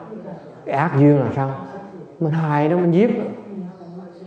Quả ngân sai, quả mặt xanh mặt. Lúc đó vừa giết. What Master never taught this. Ngài Trung Quốc không bao giờ cái chuyện này hết đó. It's not, he doesn't teach it. He hasn't had a time to teach you yet. Cái này không phải là Ngài Trung Hóa không dạy con, mà tại Ngài Trung Hóa chưa có thì giờ dạy con thôi. Ngài Đề Ba Đạt Đa là thề là không bao giờ đội trời chung với Phật hết. Thành bất cứ một Phật gì đâu là Ngài Đề Ba Đạt Đa rượt theo để mà giết Phật. Okay? Giết Phật. Okay? Giết không được, thành ra phải làm gì? Phải tu để giỏi như Phật để mà giết ông mới nổi. Mà muốn giỏi hơn Phật là làm gì bây giờ? Ta thành Phật. Nó ác như vậy, nó khổ mà tụi nó ngu nó không hiểu đâu. Dễ sợ không? Thấy cái ác duyên tuyệt vời không? Thấy cái Bồ Tát đạo mình dễ sợ không? You see the superiority of Mahayana Dharma. We can be evil too, very evil, for a good cause. Can I recap this before I lose it all? So the Buddha helps those that have affinity. Good as well as bad. Affinity with the Buddha. Yes. He would help those. Yes. So when the Buddha just killed the Mahayana monk, then the Buddha would come to help me. No, the Buddha in a prior life killed Devadatta. So lifetime after lifetime, when the Buddha is cultivating, Devadatta would come and try to kill the Buddha. Every single time. He pursues the Buddha. Wherever the Buddha went, he pursues it after him. Okay? And he failed every single time. So when the Buddha came to the Sahara world, in order to become a Buddha, what did Devadatta have to do? He has a goal, become the Buddha's disciple, and learn all the tricks from the Buddha in order to kill him. And he failed. But he planted enough seed to become a Buddha himself.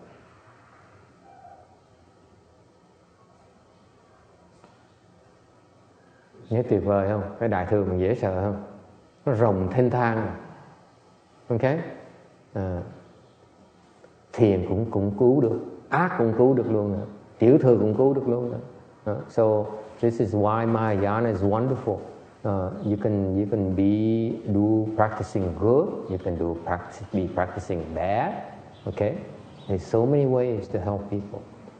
Both good and evil affinities we create.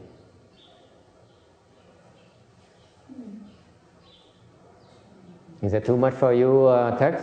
No. Oh, okay. It's not narrow as you guys think. Quý vị cứ nghĩ là trước giờ cứ nghĩ là Phật giáo là thiện, không có đâu. Phật giáo nhiều khi phải ác, nhưng không thể nào thiện được. Những cái đứa mà nó ác mình phải giết nó. So in summary, those who are very evil, we should hurt them. We could have the option to hurt them, I mean. Isn't that cool? What's another way? Phương pháp là gì? What's the best way to hurt them? Cách mà hại nó mà tốt nhất là cách gì? Hả?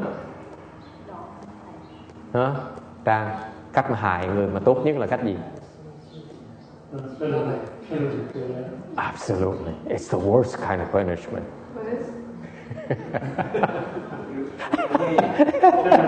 Trang quá dễ sợ. Nhỏ nó ác dễ sợ.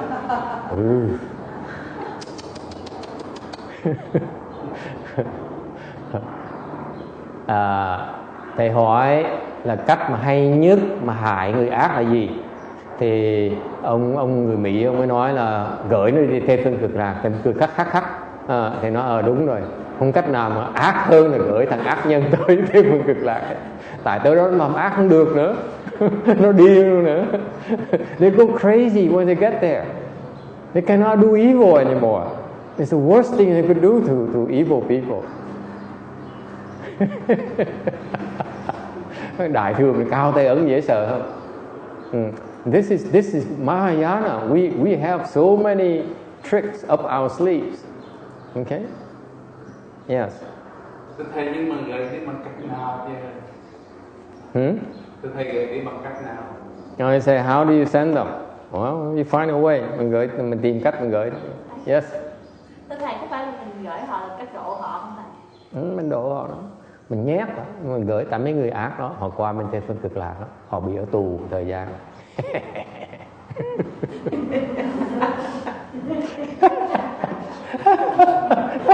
Mấy Việt Nam quá dễ sợ. Mấy người Việt Nam là ác dễ sợ.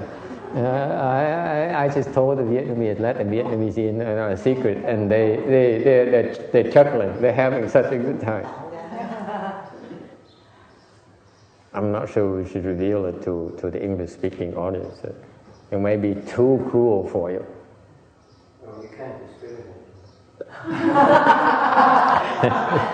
I can. What we said is that what happened, the truth is that these evil people, they're very, very bad people. When we send them to the Pure Land, what happened once they get there, they're in prison for a while. And so that's how we get back at them. We put them in prison.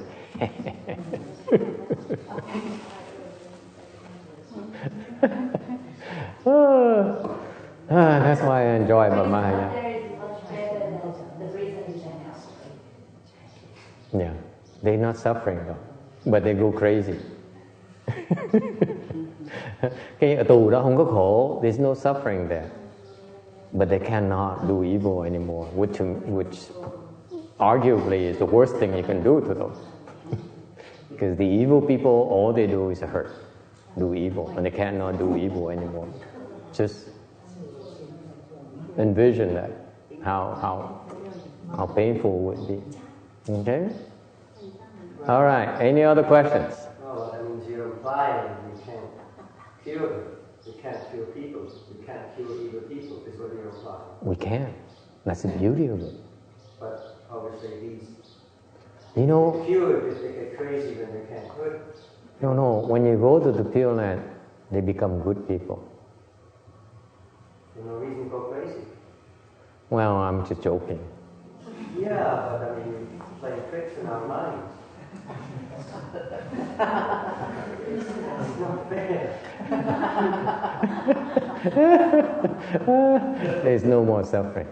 There's no more suffering once they get there. When we leave them here, they are evil and they hurt themselves in the process. Evil people, they're evil because they hurt themselves. Ultimately, they don't realize it. Cái người ác đó, cái họ không biết, họ khổ sở dễ sợ, tại vì khi mà họ ác như họ đang tự hại họ. Cái người đầu tiên bị hại là họ chứ không phải người khác. They don't realize that they hurt themselves worse than anyone else. They don't realize it yet. Okay? Nó đặc biệt cái đó. You know, I don't believe the Hinayana have such a dharma. Thầy không tin là bên tiểu thừa họ có pháp được như vậy. They're not as evil as we are. Cái tiểu thừa là họ thiện, mình là ác, mình Mahayana. We use evil, mình lấy ác mà trị ác. We use evil to cure evil. Hinayana, they use goodness to heal evil. It takes too long. Bên Nguyên Thủy, cái pháp họ là dùng cái thiện để mà chinh phục cái ác. You see, Hinayana is about goodness. Nguyên Thủy là toàn là chuyện tốt không, right? Phải không ta? It's goodness. Hinayana is all goodness. Con đường Nguyên Thủy, con đường thiện, rất là đặc biệt. Okay? They are superior people. That's why they are so happy. Họ thiện là họ rất là hạnh phúc. Mahayana people, we give up being happy. We want to be evil just for the heck of it. Yes, sir. Thưa thầy, giống như mình Việt Nam mình nói mấy nước ba nước Campuchia, Thái Lan, Lào có tu tiểu thừa.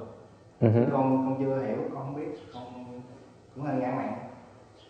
Nhưng mà thấy Việt Nam mình nói mình tu đại thừa, nhưng có nhiều người tu cả đời cực khổ mà chưa chắc được giải thoát.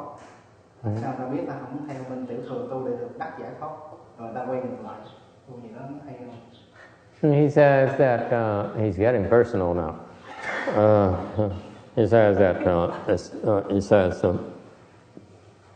countries like Thailand, Cambodia, and Laos, they look at themselves as Hinayana countries. Okay, they admit we are Hinayana countries. The Vietnamese, they call themselves Mahayana.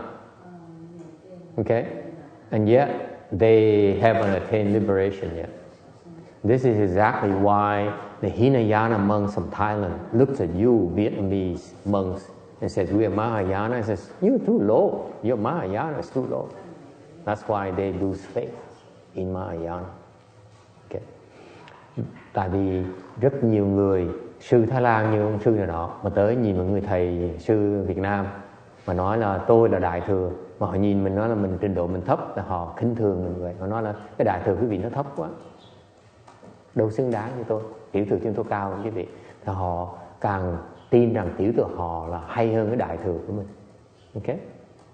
And this is why the Hinayana monks don't believe Mahayana, because of these low-level Mahayana monks and nuns they encounter throughout the world. You see that? I wanted to skip that until he forced me to bring it up. Okay? Because the true Mahayana monks are the one who will not say, I'm Mahayana monk, I'm better than you. It's only the small-time Mahayana monk says, we're better than you. Mahayana monks, they don't say they're better. They embrace it. Cái đại thừa mà trình độ chưa tới đó, họ cứ hô hào nói tôi là đại thừa, tôi là chính pháp. Okay? Còn cái người mà đại thừa mà chính pháp mà ta đâu có nói gì đâu, ta chỉ bao dung tất cả, ta tìm mọi cách để cứu người ta thôi, mình cần biết. Okay? Thành ra vì vậy mà bên Nguyên Thủy, những người mà mấy người mà A La Hán với Chư Phật mà nhìn mấy người sư mà đại thừa Việt Nam nào mà nói mà cũng phải Việt Nam không, mà Tàu nào mà nói là tôi là đại thừa, tôi nói cái vị trình độ thấp quá mà đại thừa như vậy tôi theo làm cái gì?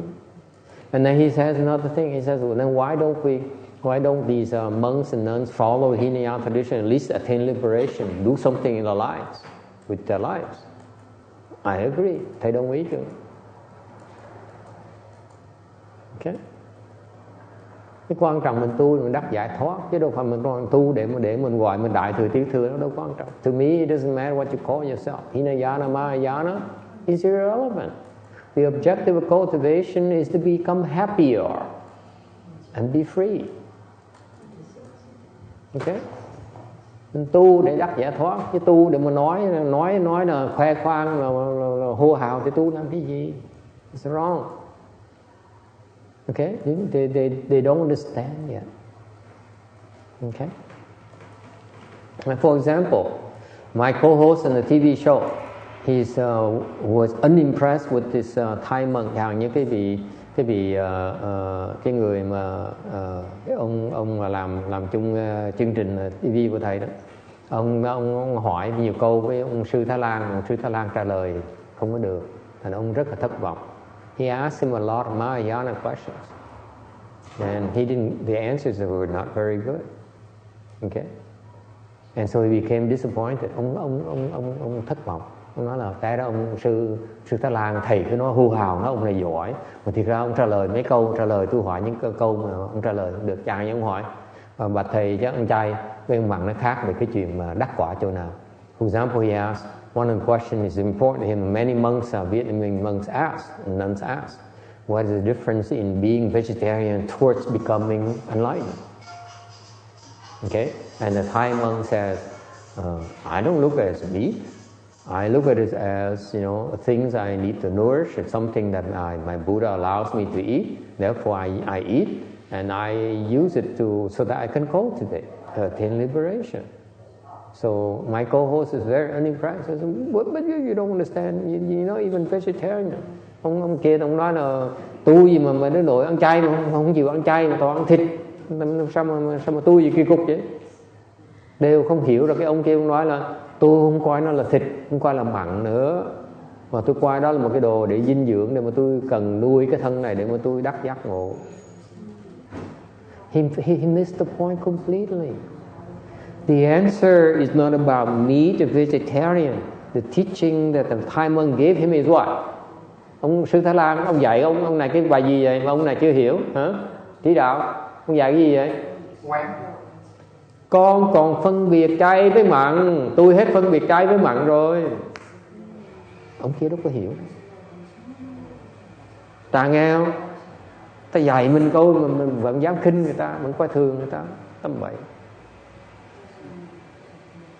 Không có thầy đó là người Thái Lan, người ta nghe ta nói là khinh, mình dám khinh thường một cái người tăng, ta dạy với mình.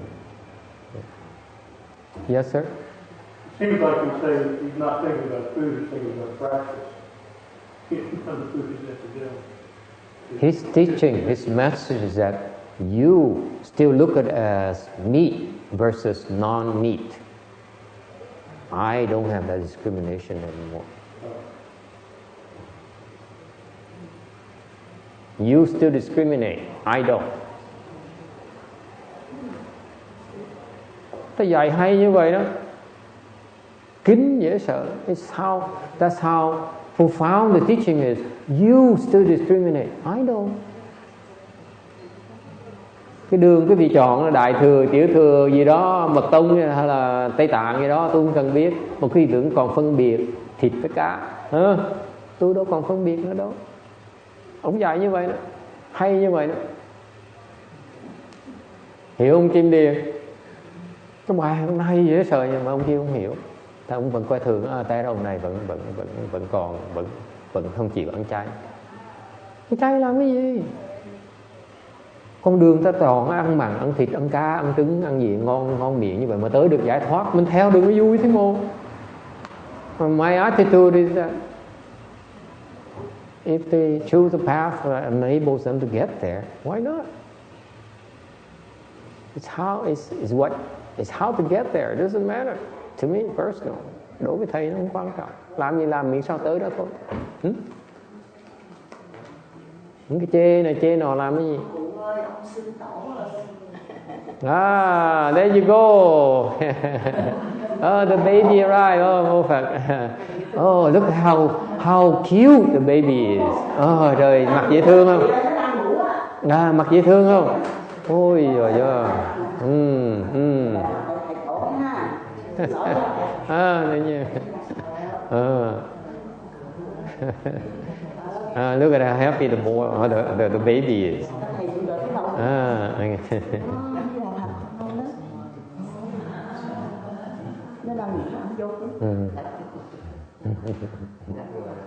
What a happy baby. Hello. Ok, cảm ơn thầy. Ok. Yeah. Vậy hả? Ok, đi chơi hả? Đi chơi vui hả? Ok.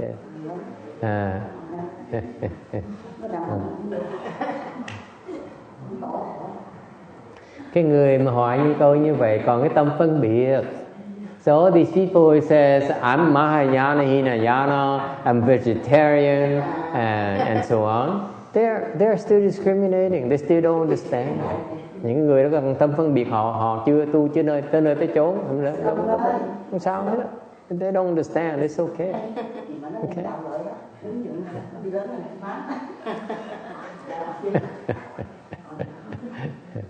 Okay. Any other question? Ai thắc mắc gì khác nữa không?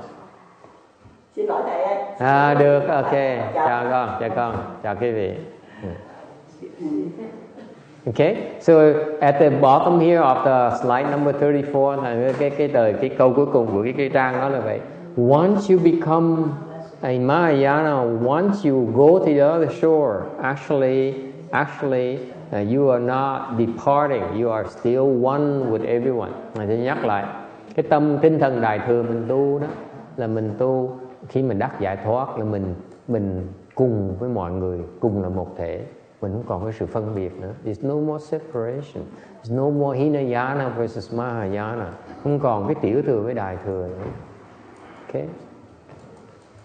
Yes. That's right. I know that you're saying that in Hinayana, they reach what stage that they made it. Basically. Yes. Well, where is it that they make? Where are they? Where are they? Yeah. If he's not going to, he's not going to be coming back. Where is he? He thinks he's not coming back. Okay? But we don't allow him not come back. That's what I figured. So, okay. Because do they think that they become It's part not possible. They can want all they can talk all they want, but we make sure they come back. Do they think that they're becoming part of the... See, we have to be ego sometimes. It's against their wish, isn't it? It's so evil, isn't it? Don't you think? It's so evil to make them go back and suffer again. No. But guess what? No. We make them come back. No. No. It is evil to them. To them. Yes. They may not like it, but that's too bad. Yeah. You're so evil. Shame on you. Quý vị thấy không? Mặc dù bên Nguyên Thủy các ngài A-la-hán Bích Chi Phật nghĩ rằng là mình sẽ không bao giờ trở lại được. Thầy nói cái gì cái đi mật nhỏ nhỏ như vậy này, sự thật là họ sẽ phải trở lại, họ thoát không được đâu. What proof do I have that they'll have to come back? Làm sao thầy biết? Làm sao thầy chứng minh rằng có bằng chứng là họ sẽ trở lại?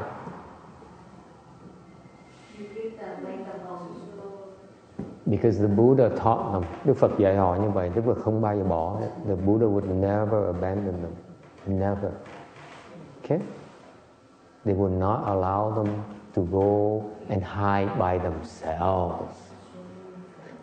Đức Phật không bao giờ cho phép đệ tử của Ngài trốn đi một cách thiếu trách nhiệm như vậy được. Không cho đi đâu.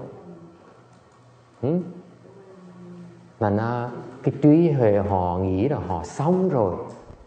Thì họ nghĩ, vì họ nghĩ rồi xong rồi họ mới nghĩ, họ ngừng lại. Để Đức Phật nói chưa xong đâu, không cho đi đâu, không cho ngừng đâu, làm gì được. Phật dạy mà. You see, they have the wisdom to say, I stop, I have no more endeavors, I have nothing else, to do. But the Buddha says, I brought you there, therefore I own you. You cannot stop. Đức Phật là nói là ta dạy các con, đem các con tới đó, các con không có quyền ngừng lại, thì sức mới mà ngừng lại được. You think the Buddha would be happy that they become fourth stage art and that's it? Cái việc nghĩ Đức Phật dạy họ biết bao nhiêu trì vi tróc vậy để tới tứ quả La Hán để họ ngừng lại hả? Đâu có chuyện đó được. It's impossible. The Buddha says, you think all you want, you say all you want, but you continue, boy. Cái đó là sự thật. And that's the secret. But that's why we don't say that. The Hinayana people, we don't want to disappoint them too much. Mình chỉ làm thôi. The difference is that they wish we do. Họ mong muốn thôi, mình ép.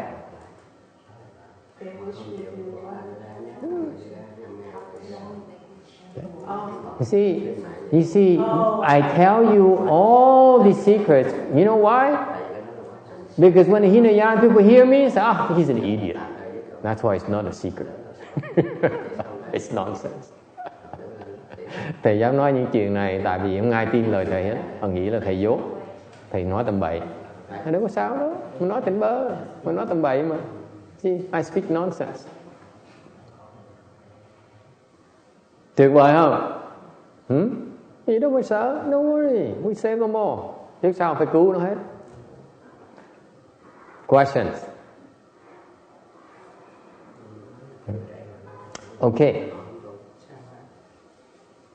So, again, true wisdom is when you have no more discrimination. Nói cách khác, quý vị có cái trí huệ chân chính chỉ khi nào quý vị không còn cái sự phân biệt giữa mình và ta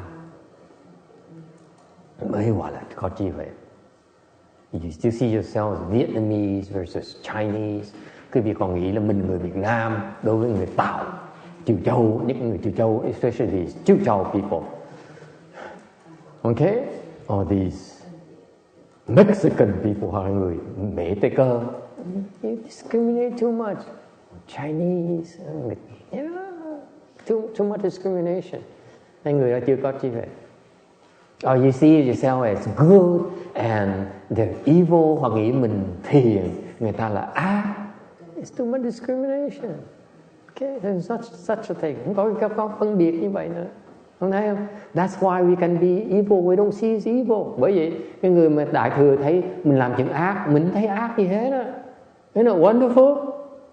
The Hinayana, when they do something evil, they say, oh my God, I did something so evil. I feel so bad. Mahayana, wow, I did something evil. It feels good. Cái đường nó rộng như vậy đó. That's how wide open we are. That's how profound we are.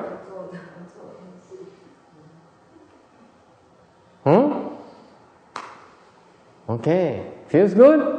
Okay, let's go. Let's finish up and do some evil for a change. Nó hết giờ rồi, mình ngừng lại, mình đi làm một chuyện ác thử. Only in the spirit helping someone, not in indulgence. Cái ác của đại thừa nó khác cái ác của người phàm phu chỗ này. Cái ác người phàm phu là từ nuông chiều. Cái ác người đại thừa mình làm ác để mình giúp người ta. Nó khác chỗ đó đó. It's a big difference. I need to impress upon Texas little thing. And before he leaves, you know, the evil of lay people, of ordinary people, is that you do evil in order to indulge yourself, to serve yourself. Okay? The evil in Mahayana is we do evil in order to help others. That's a big difference. Okay? All right. Anything else? So, thắc mắc gì nữa không? Is Pam coming? She's coming back? Yeah. Okay, very good. Then we wrap it up. Let Thiến Chữ go talk to her. Whoever you want to go talk to her. Những người mà đi. Yeah, go interview with her. Okay, don't hold her up. Okay, she's been waiting for a long time. This poor lady. Những người đó. Okay, go. We wrap it up for you. người tội lắm, người ta trở lại đây là cả năm trời, ta làm cả năm trời chưa xong, công trình cả năm trời chưa xong. Giờ ta trở lại, ta cố gắng ta muốn làm cho nó xong, rồi mình giúp người ta một tí. They've been at this project for a year now, and we want to help them complete the project. Okay. All right. For us, unemployed people, it doesn't matter 1 year, 2 years, 3 years. It doesn't matter. Những người thất nghiệp như chúng ta này, 1 2 năm 3 năm đâu có gì khác biệt đâu. Nhưng người ta phải khác. Okay? All right. Very good. So next time we discuss 35. Lần sau mình sẽ bắt đầu từ tấm 35. Okay? Let's stand up and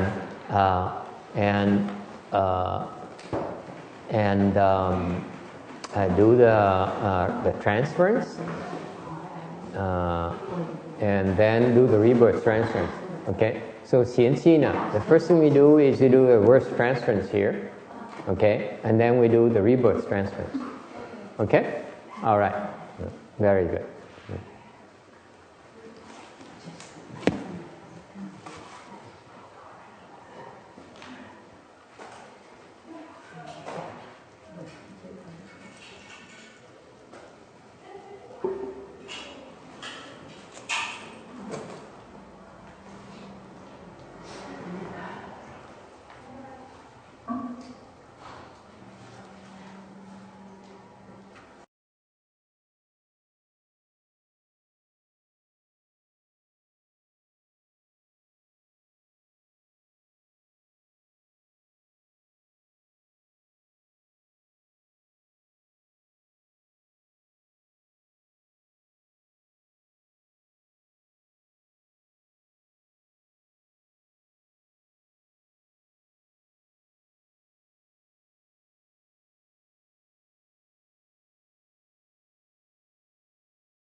Thank you. Good morning, everyone. Hello. How are you? Are you cold? No. We should bring more heaters. I have some more heaters for you for the Buddha Hall. I'm getting cold. You're getting cold, huh? You learn Chan. You just heat yourself up. It was colder. Be careful, huh? Don't catch a cold. Okay, how is everyone today besides shivering from the cold? What's going on? It's so cold at night, huh? Like in the night in the 40s, and during the day it heats up. Be careful, please. Keep yourself warm at night. Okay, so some more and more new faces coming here, so I'm glad to see that. We are getting together to practice here at the temple, American Mahayana as we call it. Yesterday, Saturdays, we teach Chan meditation. Today we do Pure Land. So consistent with how we started 16, 17 years ago. I started teaching as per my Chinese master's instruction. He told me, you should start teaching. You should teach. That's all he said. In English. So weird. That's how we connect and we relate to each other. He only either yells at me. The first time we met, he was very nice. The first time I met with him, I was accompanying my parents who made an offering to him. They sold their houses, so they offered him a big check. So I tagged along, and then I said, well, I think it's time for me to try shaving my head. And so he was very nice. Oh yeah, how nice, how wonderful.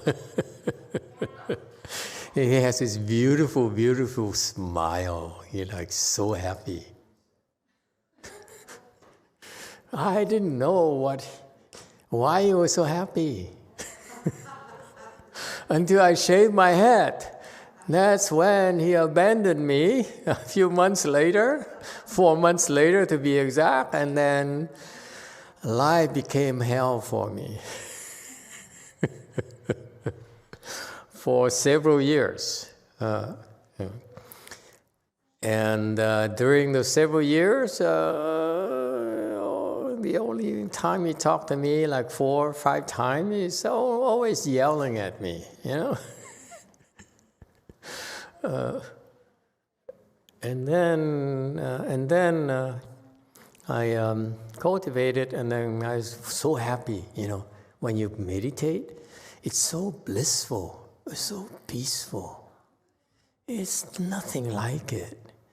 It beats drinking. It beats, well, the children here, so I can't tell you everything, all the vices I tried, okay? It's so fantastic. And guess what? And he showed up and said, you should teach. Say what? My first reaction is that these people did nothing for me. Where were they when I suffered? And he just then disappeared. He would never argue with me. Okay. My disciples, they said, may ask, why? Typical Americans, young people, they always ask, why? They want to know. They want me to tell them. My master just told me what to do, okay? That's it. And so he told me to teach. And then so I decided after 2 weeks to teach. Why? Because I believed him. My first reaction is no. Okay? I didn't argue with him either. I told him what I thought. No.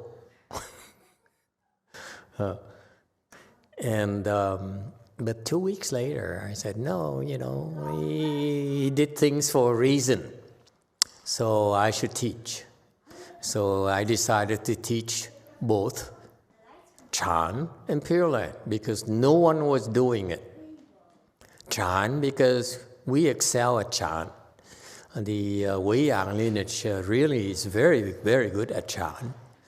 We are, especially Master Hsuan Hua has this Chan training technique is very, very advanced. And then I lucked out in that the 6th patriarch also taught me, personally demonstrated how to teach, the brutality of teaching. We have a professor here with her children. I bet you that she would never dare teach her students with brutality. Okay, in Chan teaching at times has to be very brutal. So that's what we do. Wei Yang, Chan is, at times we're very brutal. Well, for beginners, we're nice. Yeah. But later, as you climb up and you take a beating, that's when you beat you up. Anyway, and then I also taught Pure Land because no one really understands Pure Land, I found. And let alone people who can understand both Chan and Pure Land. So we thought we'd be different. We bring something new to the table where we teach Chan and Pure Land. Okay? Chan, with the Wei Yang training, a lot of people improve quicker. Many of you, the last 16 years, have become enlightened. New ones are improving very quickly, a lot faster than Vicky here today. She started, and she is a very slow climb for her. Yes? Huh? But, each person's different. And then the Pure Land.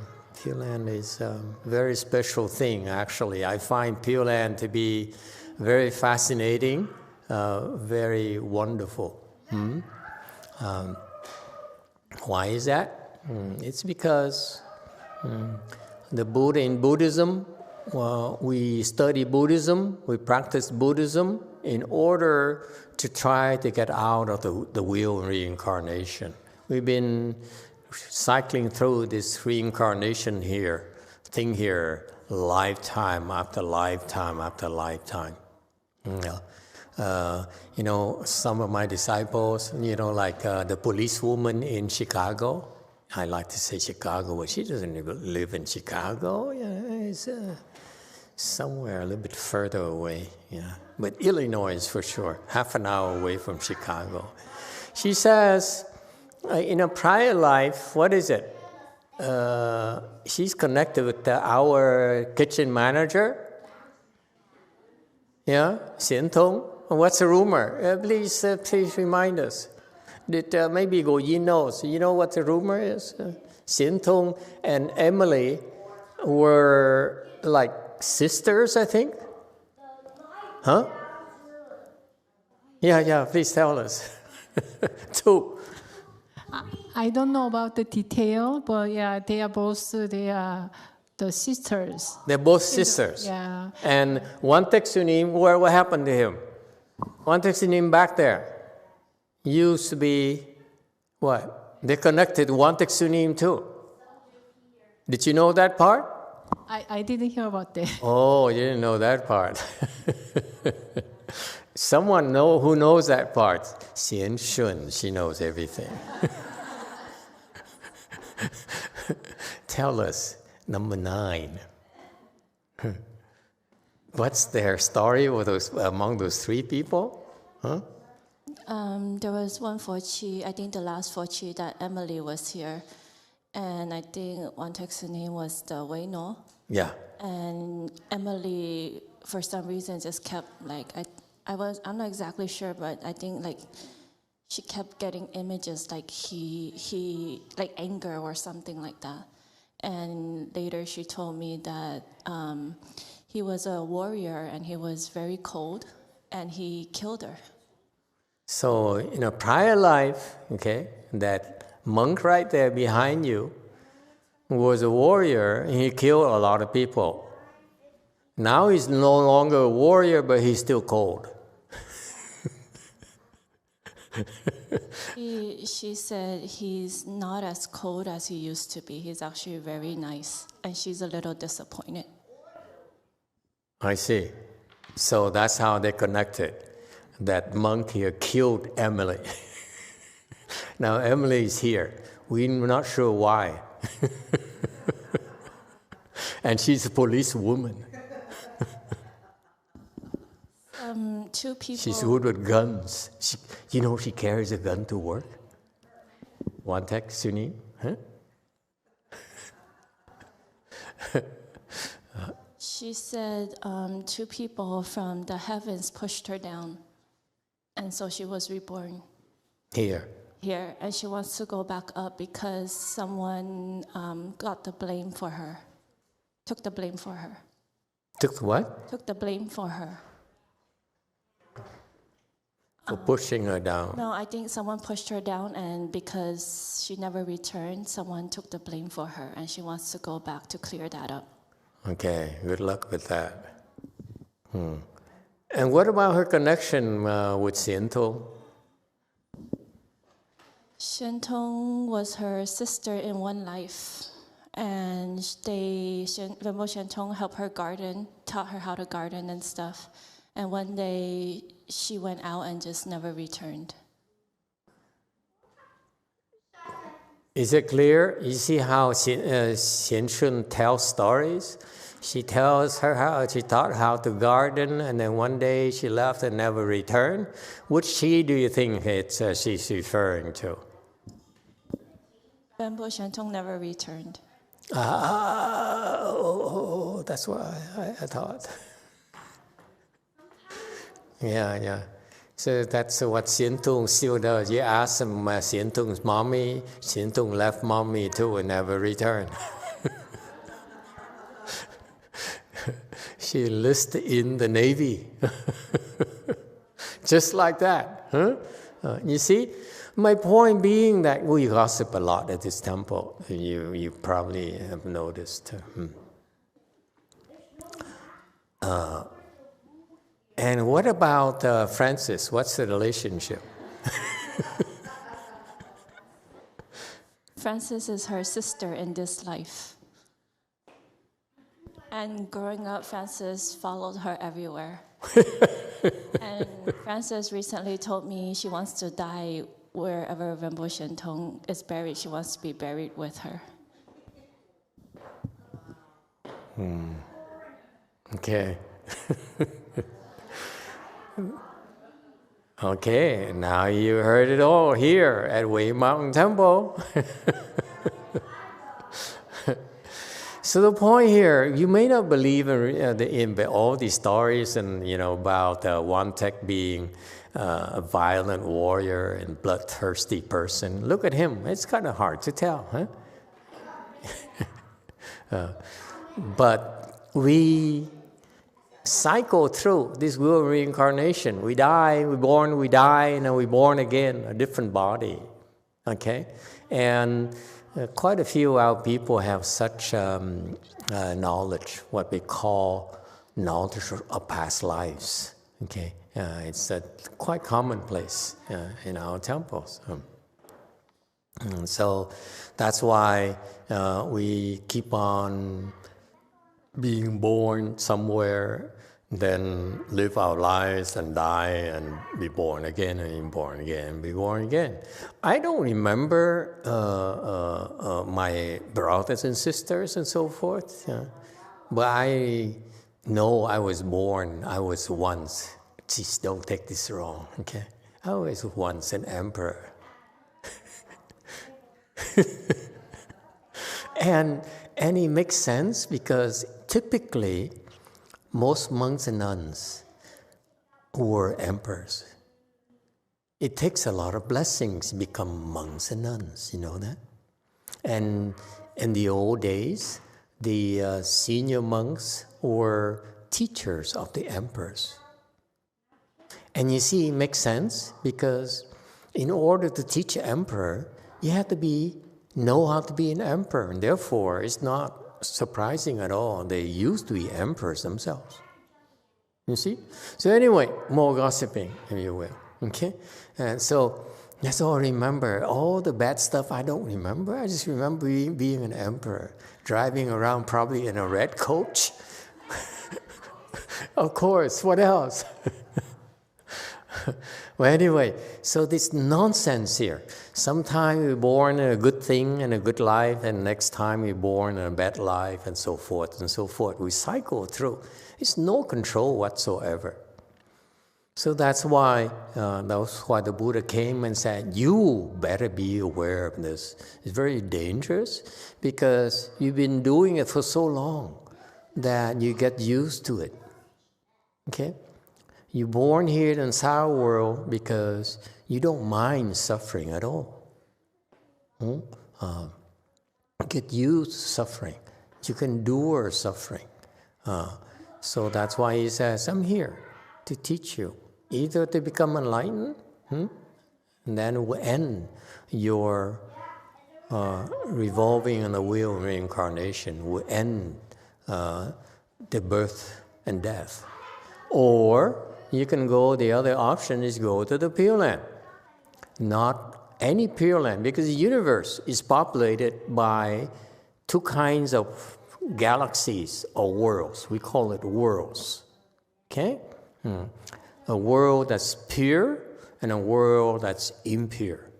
Impure world is where we are right now. This galaxy here was founded by Shakmuni Buddha, and he created this world here. When you become a Buddha, you create a world yourself so that you can bring people that you owe to your world to repay your debts to them by saving them.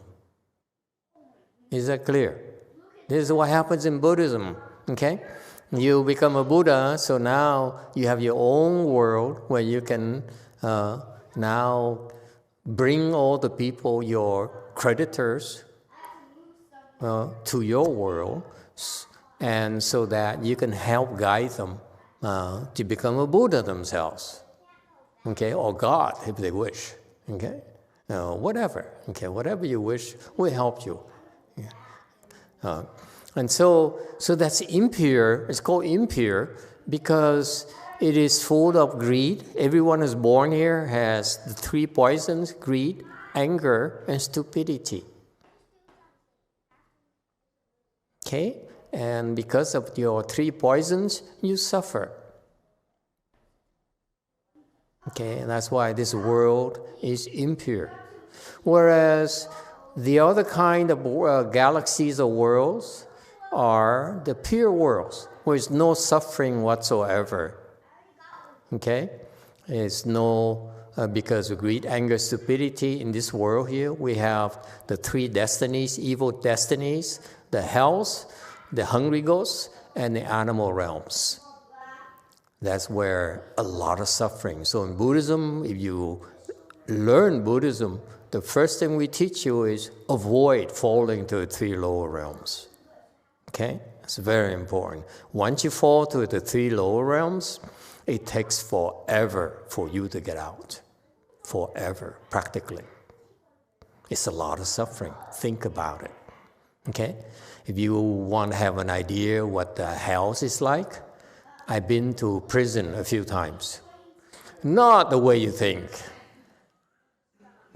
Jesus, such a low opinion of me.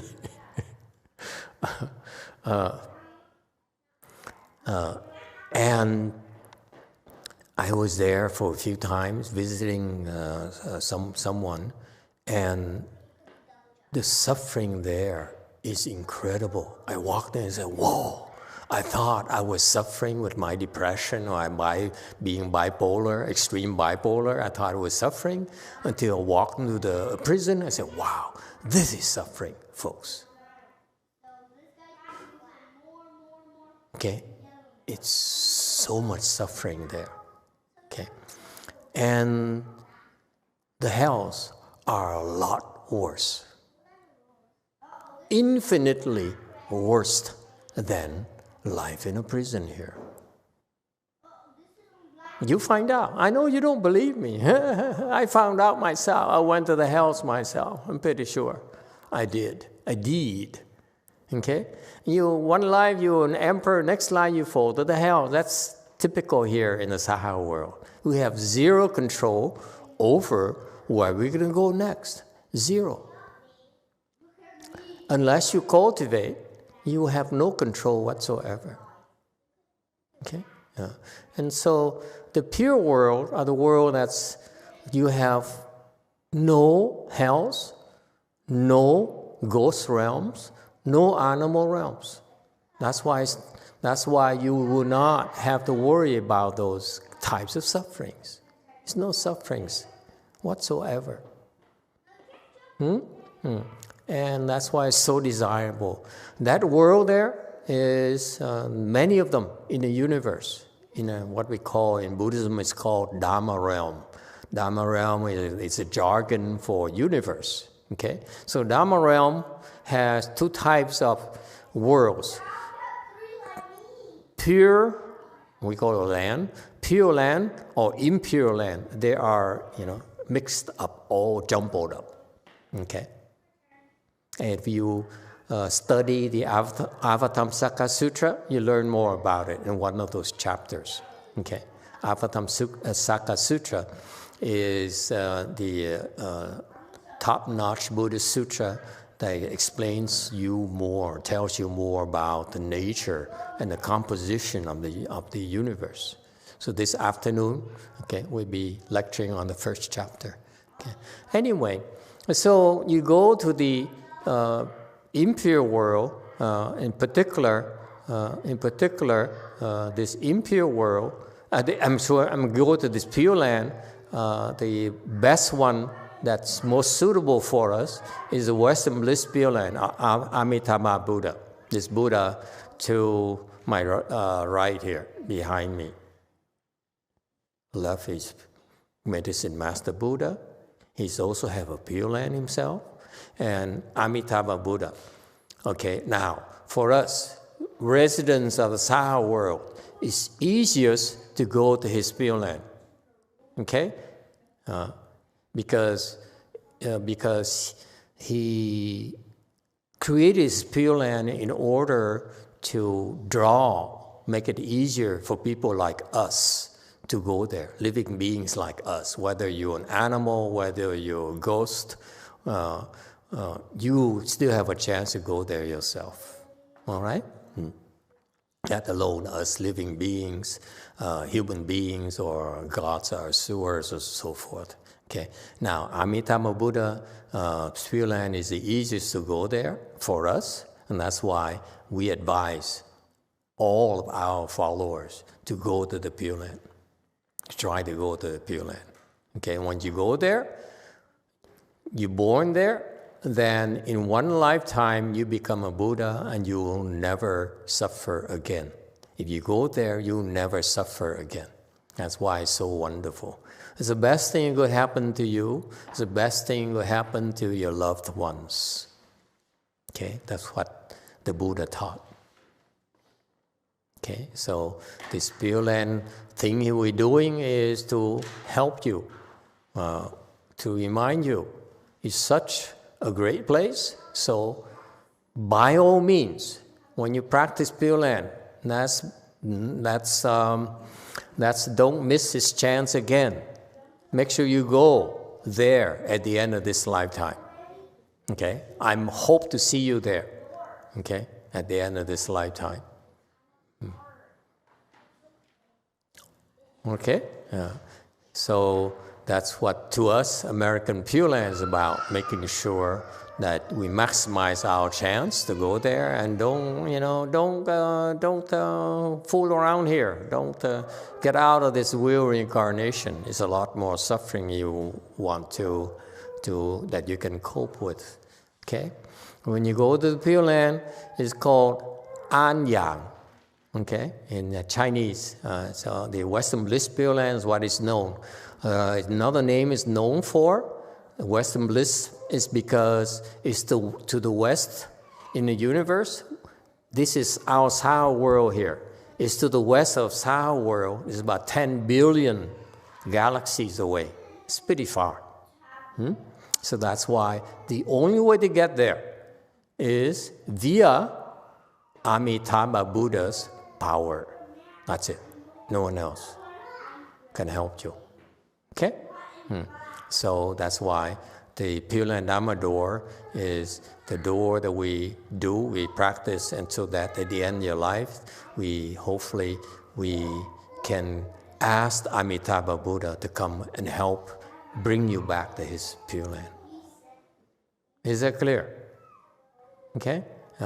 And once you're there, you're born there instantaneously in a lotus flower, and you will never experience suffering again, and become a Buddha in one lifetime.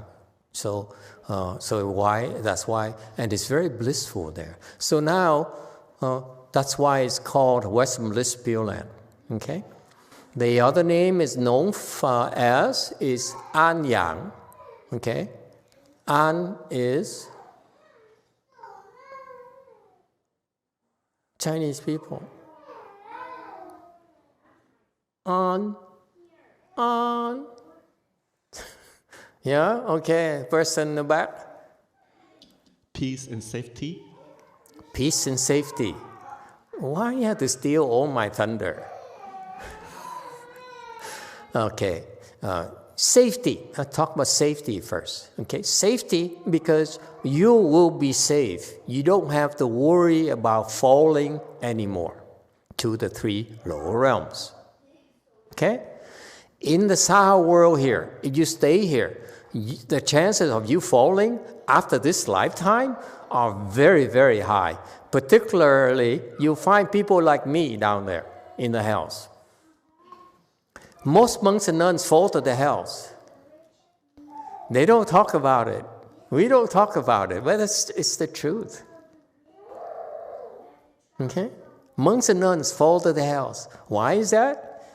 It's because we all create so many offenses.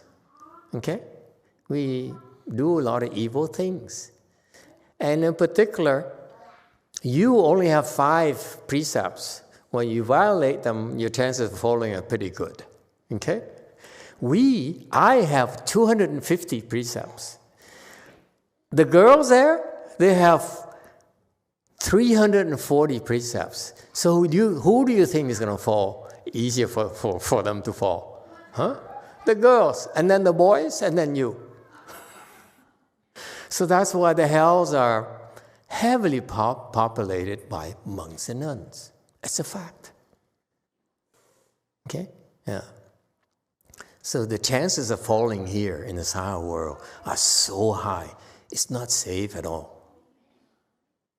Okay, so that's why the Western Bliss Pure Land is called An, is because it's safe. You have no more hells to worry about. You have no more fears to regress, to fall back.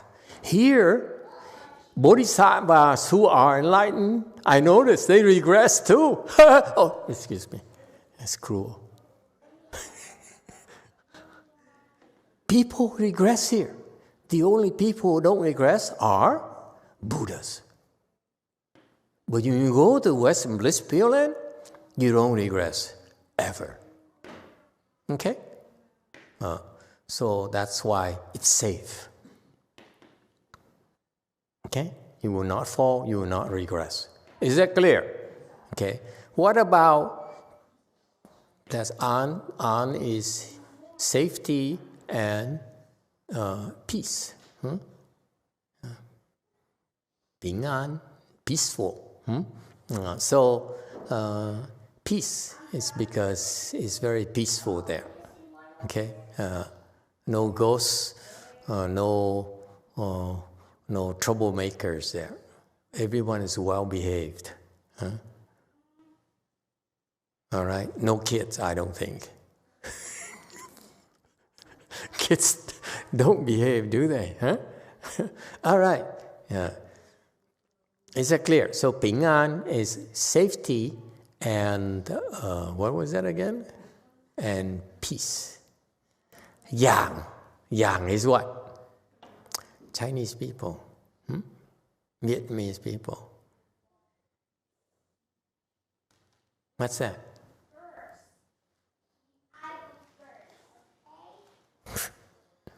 Yeah?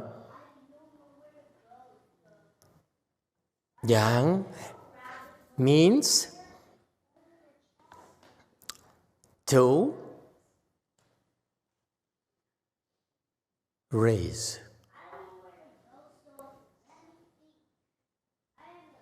To raise, like raise your children. Yang, yang da. So you raise, your boys understand Chinese only, right? Then you speak Chinese to them, right? Okay. So you raise them so that you help them grow up, help them reach maturity. Okay, that's yang. Why is Western Bliss Pure Land called yang? It's because the Buddha personally raises you. Okay? Until you grow up. What is growing up in a Pure Land? You become enlightened. That's growing. That's adults. Okay? Below that, you consider a baby. All right? So that's why yang. Yang is, he raises us. He acts like our father, and he raises us until we grow up. Isn't that cool? He watches over us like our parents and loves us. I think. I'm not a Buddha, so I don't know how Buddhas love, okay? Don't ask me. Okay? So, but he will raise us until we grow up and we become adults, that is enlightened, okay? 4th stage Arhat or higher, okay? And the other meaning of yang is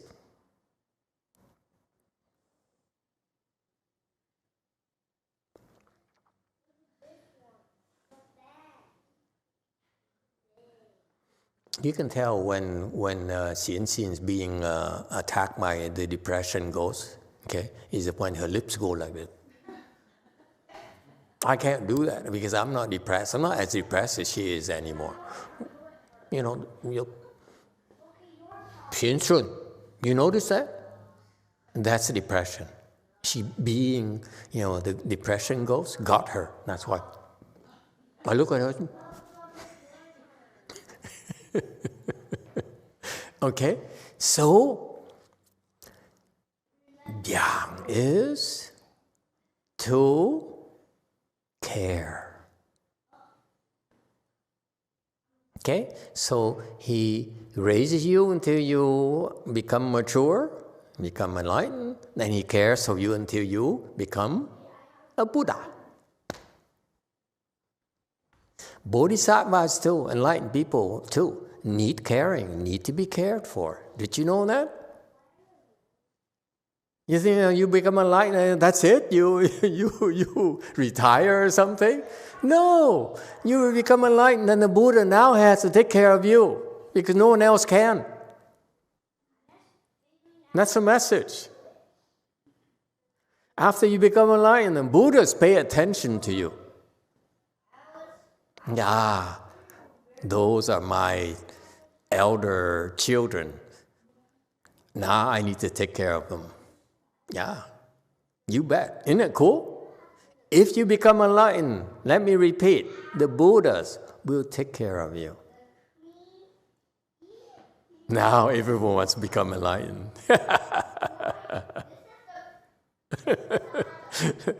Forget about full lotus, okay? Let's go for enlightenment.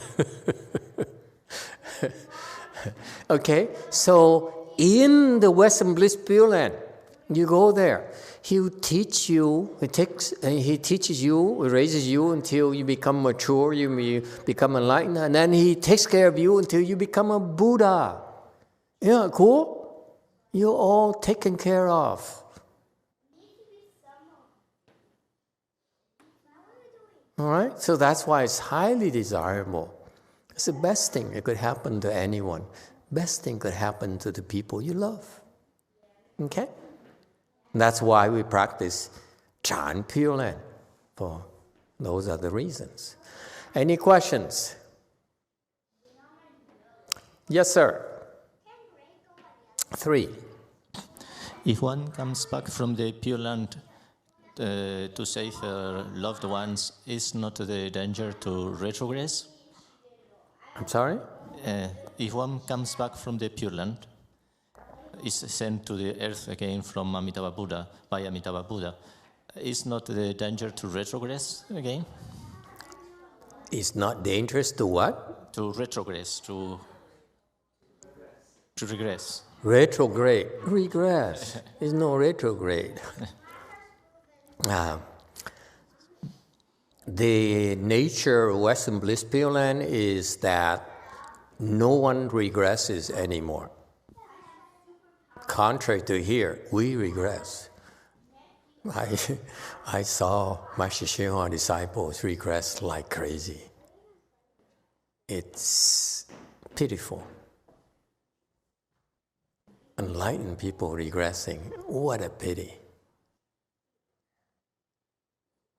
That's the nature of our world. Okay? It's very dangerous. You never save for a moment. All right?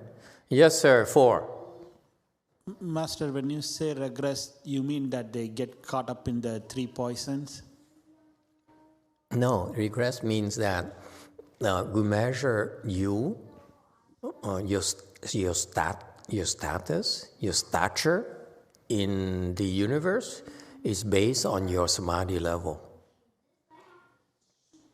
You right now, what are you? Some sort of engineer? I'm an IT manager. What? So some sort of manager. Okay? IT manager. IT. Yeah, I know IT. No. I'm not that dumb. I just look dumb. Okay? So in our society, he's a manager. So he's sort of like a, important man. Okay? It means nothing to the real status in the universe. In human realm, in our society, you are someone who has stature, okay? But in the universe, it's based on not your title, based on your samadhi power. So you go by 0 samadhi to 1st dhyana, 2nd dhyana, 3rd dhyana, 4th dhyana. So for example, when the Buddha speaks sutras, the Bodhisattva would come and listen to it like you. They would sit around like this, okay? And you know what? Only the big shots get to sit in front, okay? The smaller bodhisattvas sit all the way back there. Because of their stature is too low, they cannot sit in front. And the gods are standing room only, way out there. So, yes, this is a hierarchical world based on status. Okay? So, when we talk about regression, okay, in cultivation, regression is you go from one samadhi level, high level, to low level, to lower level, to lower level. Meaning that, did you know that, for example, when you, as an IT manager, okay, you get to see the president. He has higher status than you, yes? Therefore, you have to be respectful towards him, yes? Same thing, in our world, if you meet someone of higher status, for example, you meet a bodhisattva, what do? We bow to them. That's how we pay our respects, because they're higher status than us. And when we do that, we create blessings for ourselves. Similarly, when you're polite and respectful to the president, he can bestow favors upon you. Make sure you're not laid off in this round. That's what happens. So regression is that when your offenses, the offenses you create are so heavy, they pull you down, and they pull you down, and they pull you down. That's why. This is why if we create so many offenses amongst us, we get pulled down one rung after another until we fall to the hells.